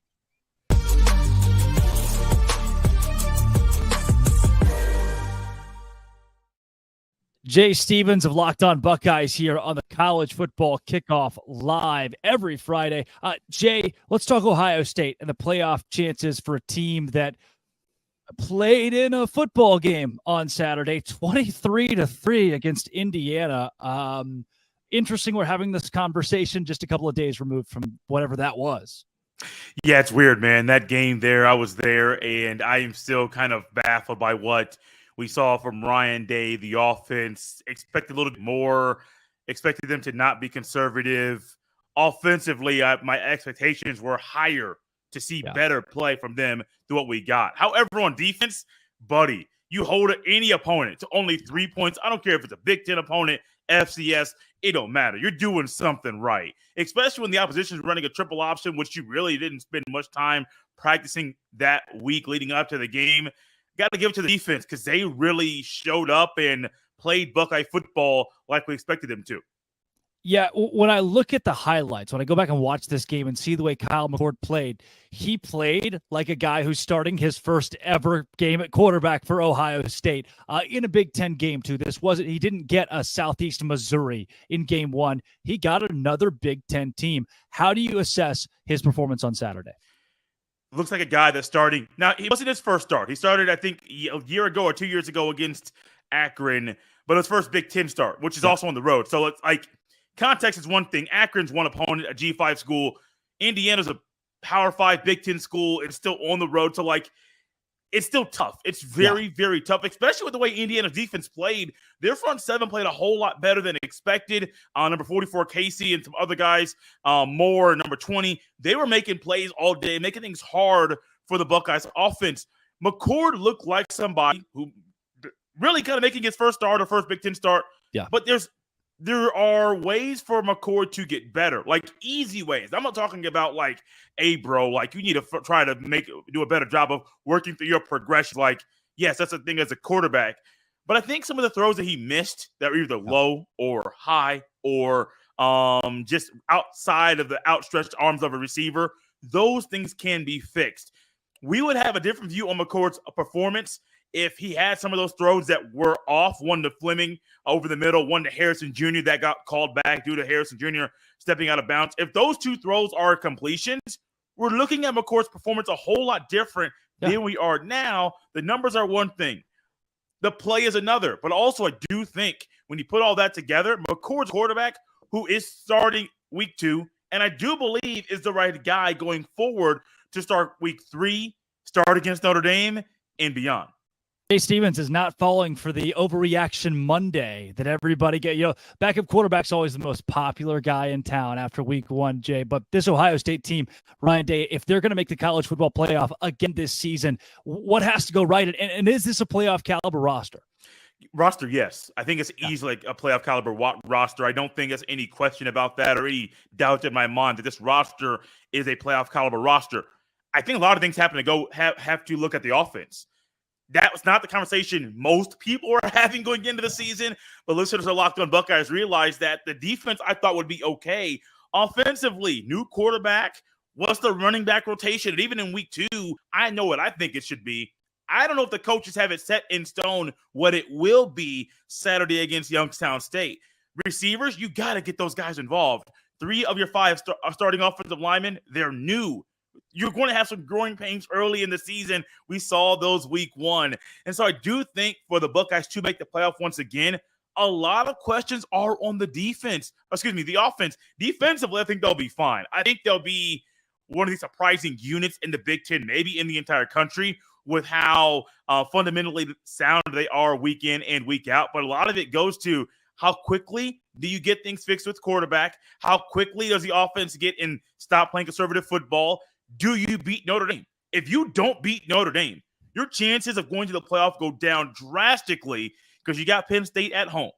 That week after, I do believe it's Wisconsin on the road. You got Michigan on the road in Ann Arbor. You got a Maryland team, and their defense is playing better than advertised. The Buckeye schedule, it's not the easiest this year. Look at the offense. The Buckeyes want to get to the playoff. That offense has to play better. So, Jay, what you just pitched me is this schedule is really tough when it comes to trying to win enough games, the right games, to make college football playoff. Because, look, if you beat everybody else but lose to Maryland, you're still in. You still got a shot at this thing. So where do you stand right now? Does Ohio State make the college football playoff in 2023? Woo! Before the season, I said yes, and I don't think I've seen enough ball to change my mind. I do think the Buckeyes make the playoff this year. I just think this roster is too talented, and I do think over the next few weeks, I say few, I do think you're going to see something special from Ohio State against Notre Dame. And I don't know exactly why I think that, because based off one game, I don't have a reason to think that. But my gut tells me the offense will not be a well-oiled machine, but will be a whole lot better. The running backs will be a whole lot better. They'll start targeting the two receivers that are future potential first-round picks.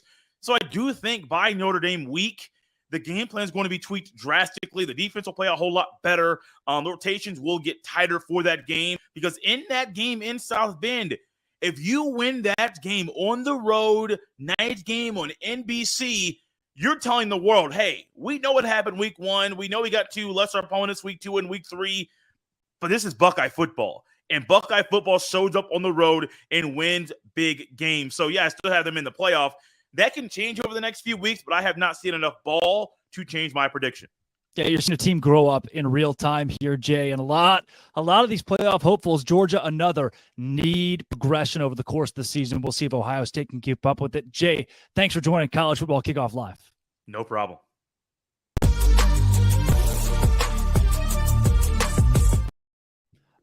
I hope that Jay Stevens narrates my life. If they write a book, I hope it's Jay Stevens that narrates it.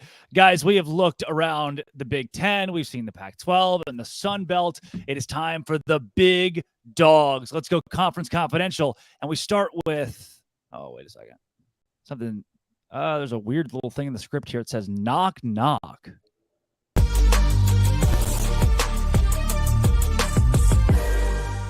Hey, who's there? Get it? Because that's the Big 12. That's who's there. It's kind of a big week for us, to be honest with you over here, because last week was so bad. If you're in the Big 12 and you have TCU embarrassed, Texas Tech embarrassed, Baylor embarrassed, West Virginia embarrassed, you're going to need some kind of momentum this week. Luckily, you get it with Texas and Alabama. Two sides to this coin. On the one side, Big 12. I hope Texas wins. On the other side, SEC. If Texas wins, that's an SEC win against an SEC team, and it gives them momentum. But then again, if Texas beats Alabama and then Kansas State beats Texas, or TCU beats Texas, what does that do for the Big 12? That's a lot to digest this week. I do think Texas wins in Tuscaloosa. Baylor, Utah. Utah was originally favored by 4, over under 47. Now that spread is 8. I think Baylor covers the 8 with a Mike Leach quarterback and Sawyer Robertson starting this week. Give me the Bears covering at home against the Pac-12 champions at 11 a.m. Big opportunity for the Big 12 to show its prowess over the Pac-12. Kansas, 3-point favorites against Illinois. Illinois struggled with Toledo. Give me the Jayhawks. Iowa State, Iowa. Iowa's going to win this game. They have a very good defense. Under 36.5.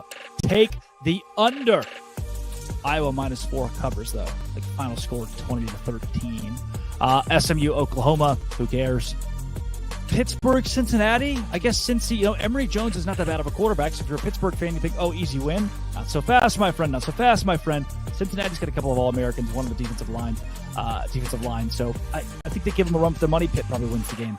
Oregon, Texas Tech. Another great opportunity for the Big 12 to prove that it belongs. It's better than the Pac-12. I think that Texas Tech probably lose to Oregon, but it's going to be a great game. Over under 69. Nice. UCF and Boise, big game. Oklahoma State, Arizona State. That's the last game that I'll preview here. Oklahoma State will beat Arizona State by 45 points if it wants to in Tempe. They are 3-point favorites. Hammer that. Huge week in the Big 12 to bounce back from last week's debacle. Big 12 going to have a big one.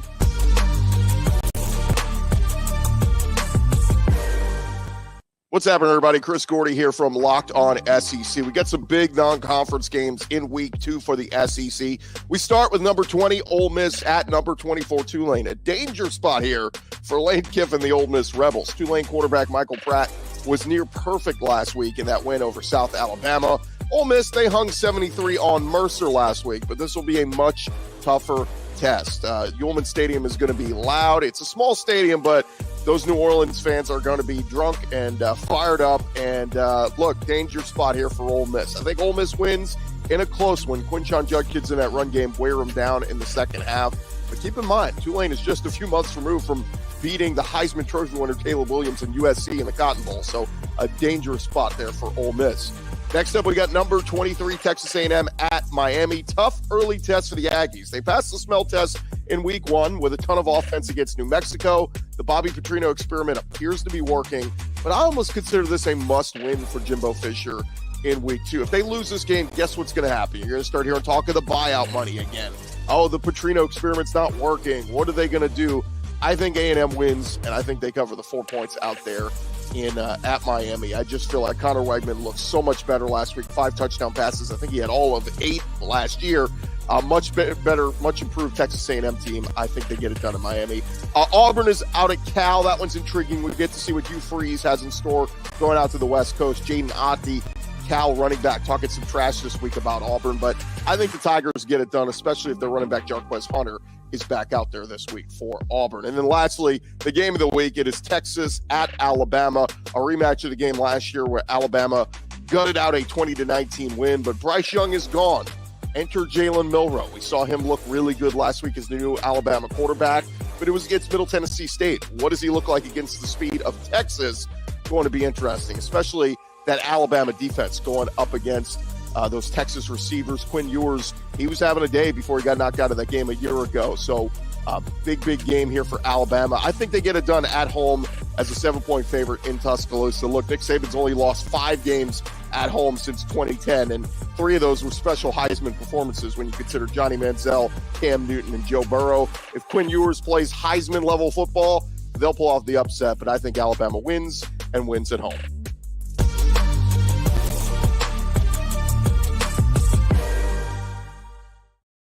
Guys, the only conference we're missing here, the ACC. Kenton Gibbs, what do you like over on the East Coast?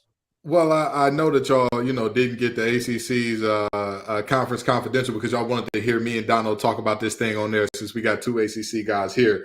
But let me tell you this. This, by all accounts, should be a boring week, right? We've only got 4 games in the entire conference that have single-digit lines. You're looking at Virginia Tech, Purdue. You're looking at UVA, James Madison. You're looking at Miami, Texas A&M. And you're looking at Pitt and Cincy. Now, with that being said, I'm sorry, I forgot NC State, Notre Dame in there as well, 5. But that's it, right? With that being said, I'd be a liar if I told you I'm 100% certain that all of these things hold. I mean, We had an NIU team that was terrible. Walk into Boston College's trap and take over their trap. That was just embarrassing. And so we look around and we say, well, can Boston College beat Holy Cross? We want to say yes, but are we sure of that? You know what I mean? There's a lot going on there. And then even with these games that do have the single-digit lines, of course, you're looking at a chance for one of the most monumentous upsets in recent NC State history in beating a Notre Dame team that's coming into your house and trying to take food out of your fridge. What are you going to do about it? Virginia Tech headed up to Purdue. What's going on there? What is this team going to look like? Does Pride finally have them together? Can Grant Wells do something? I'll tell you what. I said about the ODU and Virginia Tech game, the team with Ali Jennings will win the game. I'm going to say the same thing about this one. The team with Ali Jennings will win the football game. That's a bad man, that receiver. And the only thing stopping him from being in the Biletnikoff conversation is Grant Wells and health. That's it. Those are the only 2 things that are going to stop him there. Virginia JMU, the best team in the state of Virginia will win. I'm talking about the James Madison Dukes. They will win that football game. I have faith in them to cover that 6.5. We've already talked about Miami, Texas A&M, but Pitt Cincy could get real spicy. That could get real interesting. You've got Scott Satterfield, a guy who's no stranger to the ACC. Last stop was at Louisville, now coaching against Pitt in this game where we're finally going to get to see, well, the last time Pitt had a quarterback, what happened? They were the last ever Coastal team to win an ACC championship. It looks like Narduzzi and the boys got themselves a goer in Phil Dracovic, who's returning home. So the question is, can they beat Cincy and can they blow out this 7-point spread? I think they can. Yeah, Dono, any reason to have an eye on that game or another game over the one occurring at Hard Rock?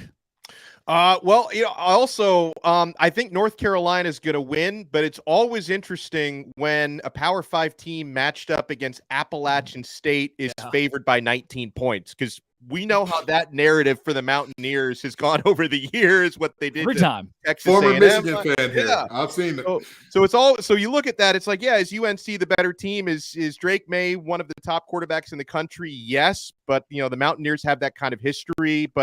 And I also listen. Two of the biggest games, I think, on the schedule this weekend involve ACC teams, right? We've talked about Notre Dame, NC State. Obviously, I'm going to be all invested, and I'll be at the game at Hard Rock Stadium between Miami and Texas A&M.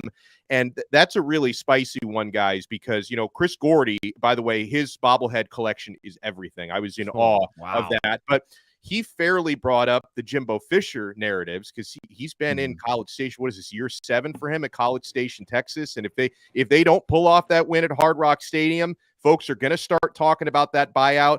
I don't think there's quite as much pressure on Miami, but it's year 2 for Mario Cristobal. Year 1 was pretty humiliating at 5-7, as was Texas A&M's year last year. Both teams went 5-7 last year. So there's definitely pressure for Miami to look good at home, win the game if they can, and I believe they can win that game. But obviously, for as negative as the Jimbo narratives would be if Texas A&M lose, there would definitely be some Mario Cristobal narratives down in my neck of the woods if the Hurricanes lose that game and look bad doing it. So I think there's a lot of pressure on both sides. Yeah. Dono, let's go to hot seats around college athletics because I've avoided this conversation due to the whole Dave Aranda thing and the Baylor Bears, but we got to go there. First, though, from Nutrafol, Dono. Yes, Nutrafol, my friends. Thinning hair does not have to be your fate, guys. Nutrafol is doing amazing things. If you're tired of that weakening or thinning hair and you want to reach that full hair potential, leading hair growth supplement, Nutrafol, helps you improve your hair growth, visible thickness, and visible scalp coverage. Nutrafol's hair growth supplements use physician-formulated, natural, science-backed ingredients. Their drug-free, patented technology provides consistent, reliable results without compromising your sexual health, guys. Nutrafol supports healthy hair growth from within by targeting root causes of thinning hair. Take the first step to visibly thicker, healthier hair, because for a limited time, Nutrafol is offering our listeners $10 off your first month subscription and free shipping when you go to Nutrafol.com/men and enter promo code LockedOnCollege. Find out why over 4,000 healthcare professionals recommend Nutrafol for healthier hair. Nutrafol.com/men with the promo code LockedOnCollege. That's Nutrafol.com/men, promo code LockedOnCollege. Funniest thing, Kenton, Billy Napier just sent me a LinkedIn request. It's a very updated profile, it seems. Who else is updating their LinkedIn this week? Oh, well, let's start with the ACC since that's where we ended the last segment. Jeff Hafley, brother, update that LinkedIn. Go ahead and let people know. Put that little open to work banner. Go ahead, because Boston College has, they haven't held the same as when Adazio was there. They haven't held the same from when Tom O'Brien was there. They have objectively regressed. Boston College, here's a fun fact about Boston College. They had never lost to UConn nor a group of 5 team previous to Hafley's arrival. Yeah. I'm sorry, not FCS, a group of 5. Yeah, group of 5 in UConn. So, yeah, and he lost to both in back-to-back years, scoring 3 points against UConn.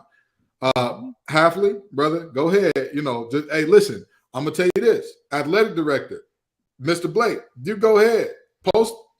Put that purple hiring banner on your profile, because we know in search of head coach qualifications must be a winner. We know what's coming. So let's just go ahead and get the formalities out the way, get the pleasantries out the way. Tell them, hey, Jeff, it's been real. It's been fun, but it ain't been real fun, brother. Go ahead and hit the road jacket. Don't you come back no more, no more, no more, no more. Dono, who do you got? Who's feeling the heat for you? Well, listen, you stole a little bit of my thunder when you brought up G5 Billy Napier. Oh, no. They muted him. Did our production muted him? Yeah, Production muted. We have the host of Locked On Florida, part of our production team, so that's why he got muted. Go ahead, Dono. Tell the truth. He already knows. And listen, I just get yourself familiar with LinkedIn Jobs, Billy, because I think G5 Billy's going to get a little bit more time there. He's going to get into year 3.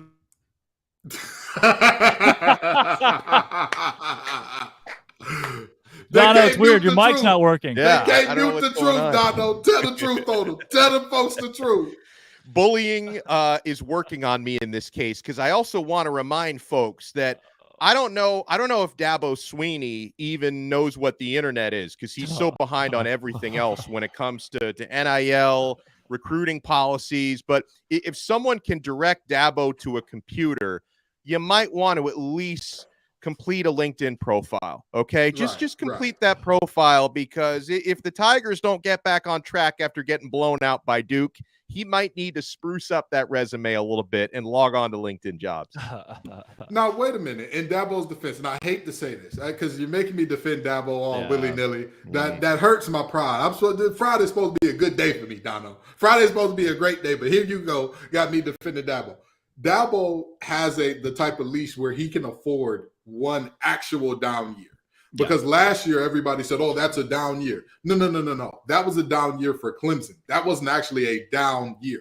Double-digit wins, New Year's Six Bowl, conference championship. That's not a down year. Now, he can afford one. If they go like 5-7, 6-6, something like 6-7 or whatever this year, he'll be okay.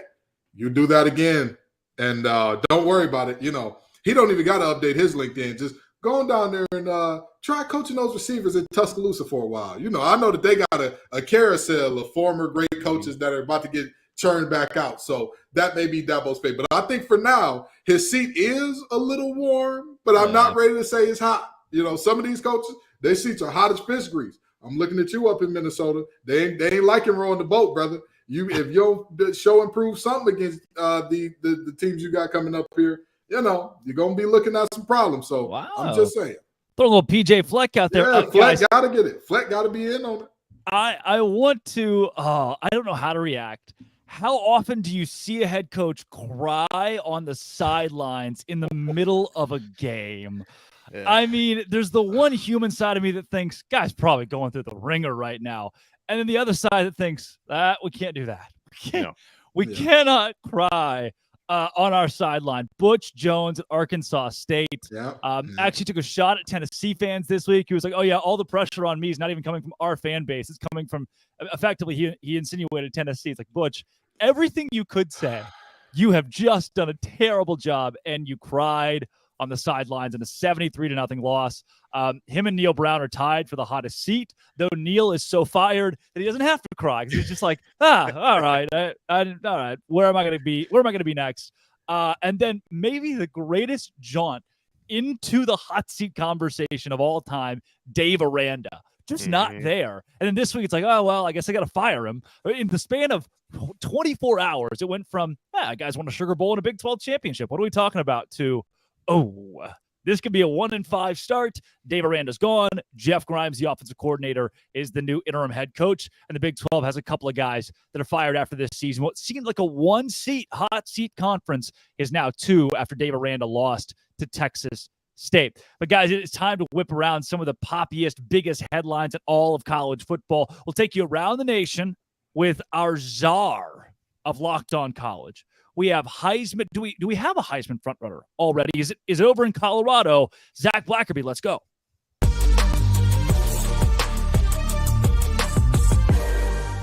It's the Blackerby Blitz on College Football Kickoff Live. Zach Blackerby, host of Locked On Auburn, also the savant of the college channel. Ooh. Zach, you're welcome. Checks in the mail. Colorado knocks off TCU this week. Did Deion Sanders just prove that you can take 70 kids out of the transfer portal and win now? Yeah, I think so. Now he's got to do it consistently. And it wasn't just 70 kids. It was 60-something kids and Travis Hunter. I mean, that guy counts as like 10 players with the amount of snaps that he's going to play, and how sustainable is that over the course of the season? I don't know. But right now, I think you can make the case that Travis Hunter deserves the Heisman. That's kind of where I'm sitting with him right now. Wow. All right. Well, we can give Travis Hunter or TJ Finley the Heisman. Because TJ Finley, the old Auburn kid, put it on the Baylor Bears, a team that won the Big 12 and the Sugar Bowl now 2 years later, lost at home to Texas State, giving the Bobcats their first ever Power 5 victory.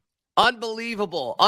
Yeah, didn't work out at LSU for TJ Finley, didn't work out at Auburn for TJ Finley, but maybe him going to Texas State was the key to unlocking his potential, because it's been there all along. The guy's ginormous. He's got the arm. I think he's got the attitude. But, man, that was wild. And, hey, Drake, a lot of people were saying that he was going to be the third-string quarterback, or at least the backup, when he transferred there. So props to him for winning that battle and then taking it to the Baylor Bears. And you know a few things about that team. I do. I was in the house for a historic upset. It was either him or Malik Hornsby, so a great transfer class at Texas State. Again, proving that you'd rather have 30 juniors in college from a different school than 30 freshmen in a recruiting cycle now in college football. Zach will take it to Ames, Iowa, where where half of the Iowa State football team is no longer on the football team due to a betting scandal, where some were even betting on games they were playing in, including former starting quarterback Hunter Deckers. What do you make of college kids betting on their own games? I mean, it seems like it was so widespread within their locker room. How does somebody not step up and say, hey, guys, not only is this wrong, this is very illegal and much bigger than just football. It's just amazing to me nobody stepped up and said anything, Drake, that there was some kind of like culture of betting within the locker room. Very corrupt, very stupid. Let's just be very clear here how dumb this is. And, yeah, it's really wrecked the program that already wasn't in the best spot anyway.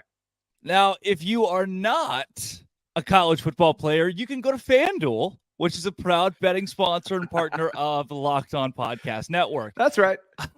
Zach, Caleb Williams' dad came out this week and said that if he's drafted number 1 overall and doesn't like where he's going, he'll just come back to college and make even more money through NIL. What do you think about the old John Elway story coming back?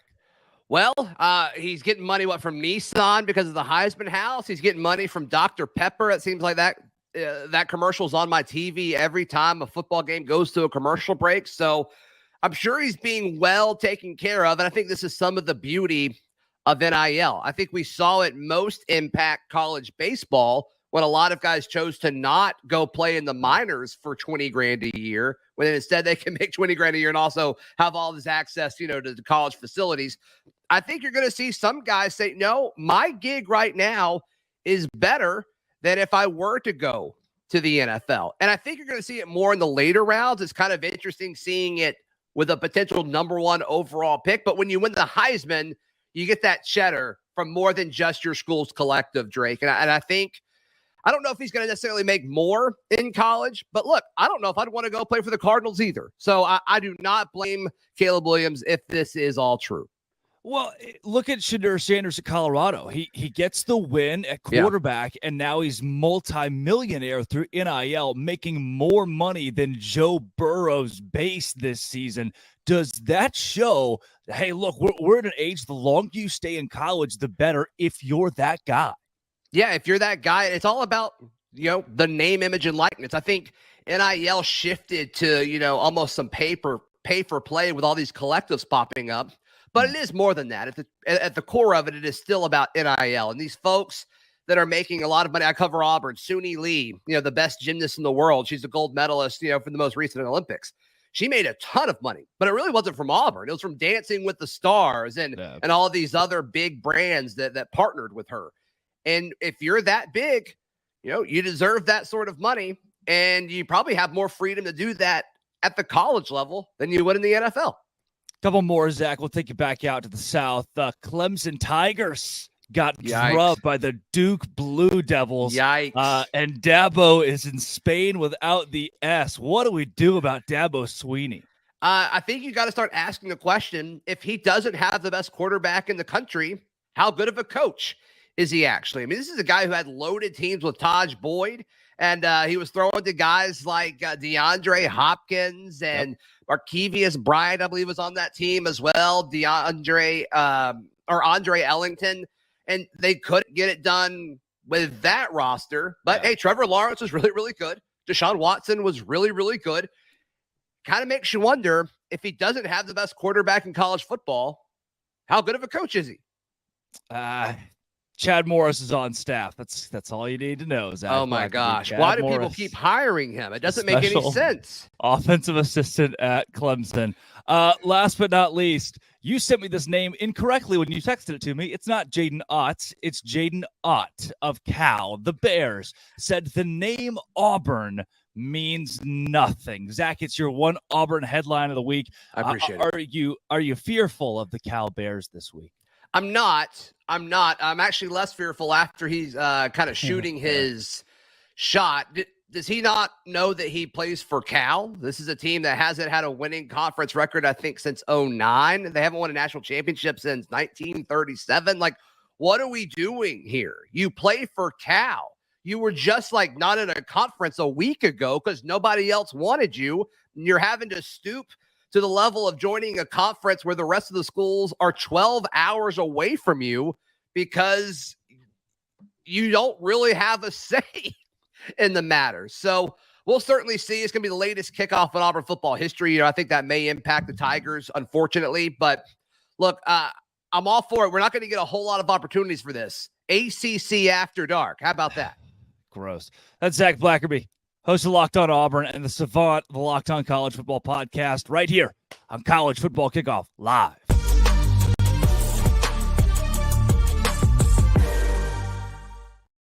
Wouldn't you know, that was me on Tuesday, and thanks to Nutrafol, this is me today. Kenton Gibbs, which of those headlines really sticks out to you? Well, let's forget about the headlines for a minute. Zach saying he wouldn't want to play for the Cardinals either. How much is Locked On paying you, brother? I don't care how bad the Cardinals are. If they want to pay me #1 draft pick money, I'll get on a coconut and shake like a tree for it. I get on a tree and shake like a coconut for it if they needed me to. Had it a little backwards. You know, that type of money dazes and confuses you a little bit, shakes you up. But the headline that was very interesting to me, and I hate to say this, I hate to make it about the Auburn thing because, you know, I don't want to give Zach the satisfaction, but I got to do it. Cal, what are you doing? A player from Cal trash talking anybody? Brother, stop it. Stop it, okay? Unless you're talking like future earning potentials after school, unless you're talking about, hey, we're going to start more startups than you quicker than you can think of, and even then, you might not want to talk that talk to Stanford. What are you doing, brother? You play at Berkeley. I 1,000% agree with Zach. You know, there are certain schools, hey, sit there and eat your food. Cal is one of them. Not only did Cal have to go to a conference 12 hours away in the ACC, but Zach forgot to mention, they're taking a reduced cut. They're coming in literally saying, the ACC basically looked at y'all and said, well, it's 2 a.m., the bar's closing down, and you're the only person left. Come on, I guess, you know, and I'm not saying we've all been there because some of us make better life decisions than that. I'm not going to say which side of that fence I'm on, but you never want to be there. You never want to be that person getting picked last. It's the ugliest and nastiest thing there is. And Cal ended up being that. So maybe, just maybe do something special beyond have Deshaun Jackson on the cover of a game, over a decade ago, as your school's latest highlight in football. Just saying. Yeah. We are close, Kenton and Alex, to my favorite part of the show. And that's where we talk to our Locked On Bets guys who try, at least. But before we get to that, Alex, it's what, 12:49 on a Friday? It feels like game time. It's always game time. Even on 12:49 on a Saturday, if your team hasn't played yet, you get those amazing last-minute ticket deals Forget planning months in advance, guys. Game Time has deals on tickets right up to the day of the event. Get exclusive flash deals on tickets for football, basketball, baseball, concerts, comedy, theater, and more. I used to get stressed out by the last-minute ticket experience. Now I embrace it, and the Game Time guarantee means you'll always get the best price. If you find tickets in the same section and row for less, Game Time will credit you 110% of the difference. So download the Game Time app, create an account, and use code LOCKEDONCollege for $20 off your first purchase. Terms apply. Again, create an account and redeem code LOCKEDONCollege for $20 off. Download Game Time today. Last-minute tickets, lowest price, guaranteed. Guys, last week we laughed and laughed that the level 2 lock of the week was West Virginia plus 20.5. And West Virginia did not cover 20.5. We all had it right, but we take it back to our betting experts we heard earlier from Locked On Ole Miss host Stephen Willis on why he thought the Rebels would cover. And Lee Sterling, your boy Q, Locked On Bets, they see this matchup with Tulane and Ole Miss a little bit differently. What the WTF? How about a top 25 matchup between Ole Miss and Tulane? Both teams come in 1-0 on the young season. FanDuel.com line on this one. Ole Miss minus 7.5 versus Tulane. Break this one down for us, Lee. Yeah, Tulane has been thinking about this game. It's what I call the circle game since they lost 61-21 in 2021. Popular pick last week of handicappers around the country was for South Alabama to knock off Tulane. People don't realize Willie Fritz, amazing coach. He coaches these kids up. They don't get in trouble. They do it the right way. They develop, and they have a home field advantage. How about this? Last 4 seasons, they're 16-4. 16-4 against the spread here at home. Ole Miss can't stop decent offenses, and when Michael Pratt, the Tulane quarterback, is healthy, he is one of the best college quarterbacks in the country. He's their emotional leader here, and it's going to be sold out. They built this small stadium, like 30-something thousand, and every seat will be sold. I think it's going to be a great game, but 7.5 points at home, way too much. I think Ole Miss escapes 34-31, but I'll take the points here in the Green Wave. Oh, man. Yeah, I love it. 30,000 people sell out. Yeah, that'll get Ole Miss here. Half the fans are going to be Ole Miss fans. My level 5 lock of the week, I'll put my toe on it. Give me the Ole Miss Rebels minus 6.5. I think our entire panel is going to agree. I already said it earlier, so I can't disagree, Drake. I did say earlier, I think Ole Miss covers. I think their talent is going to let them pull away in the fourth quarter. So do you put the toe back on if Mississippi State cover? Like, how does that work? I get a toe back. Can't I get a toe back? I don't know if rigor mortis was set in the toe by that point. It'd be. I don't even know what that means, Kenton. I don't even you're using French words now. What are we doing here? Fair enough. This is America. I'll speak American, and I'm going to speak some very plain, locked on level 8 host talk here. The truth is, I don't know why our locked on bets guys want to cost these people money. I don't know what's going on. I don't know if they got an inside deal with FanDuel or something. Like, hey, we'll feed them bad info. Y'all put a little extra in our pot. But boy, I'll tell you what, I don't see. Again, is it possible? Is there a world in the multiverse where Tulane makes that type of game? Sure, but I think the most likely outcome here is that Ole Miss, Tulane plays them close. They keep it close, but Ole Miss just pulls away late, and they pull away enough to where they cover. Yeah, Dono, this feels so, of all of the games they could have chosen. Can I go off and give you my own level 18 lock on a completely different game? Because you guys talked about this earlier. Give me a level 18 lock. We need I didn't get a chance to jump in earlier when you guys were talking about the Georgia Ball State game. And I would agree. I'm not betting on a 42.5 point spread in either direction in this case. But however, if you look a little deeper into the FanDuel numbers, I do think there is a certain bet where I find value in the Georgia Bulldogs, and that's the first half spread minus 22.5. I see that one playing out, fellas, because Kenton, you hit the nail on the head earlier when you talk about, trying to go, picking a team to win a game by 43 points. You're assuming they don't call off the dogs. You're assuming their twos and threes and probably fourth stringers who get in that game keep scoring, and that their fourth string defense doesn't take their foot off the gas. That is a fool's errand to try and pick the 4-quarter spread for that game. But Georgia, they're going to have their starters in for at least a quarter for the better part of the first half. I think they're going to be up by more than 23 points at halftime. So I take Georgia minus 22.5 for the first half spread. That is a level 18 lock. Yes.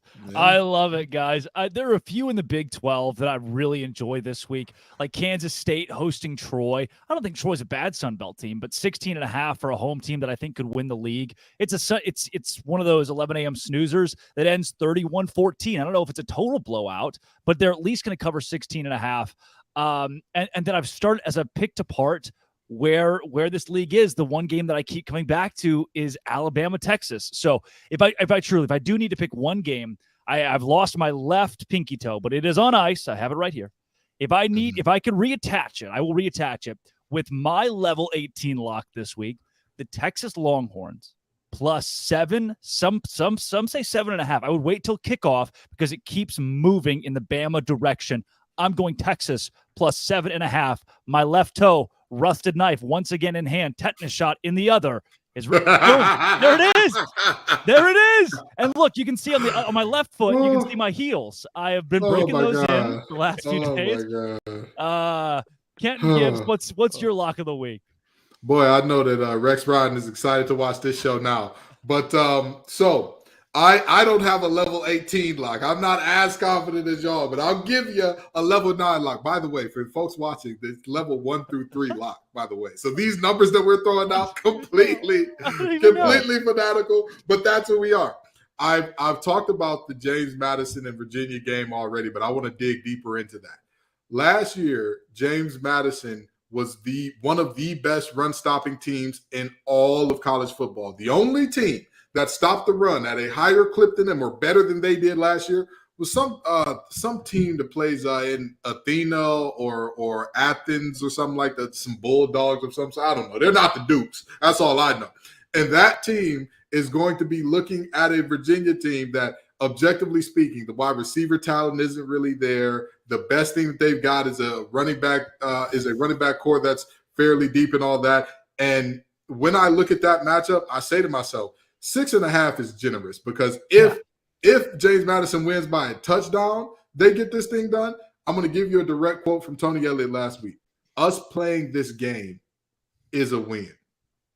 That was his quote about playing against Tennessee last week. Literally, them fielding a team and playing a game was a win. And mind you, with the tragedy that happened, they had not played the last 2 or 3 games of the season. So I understand that.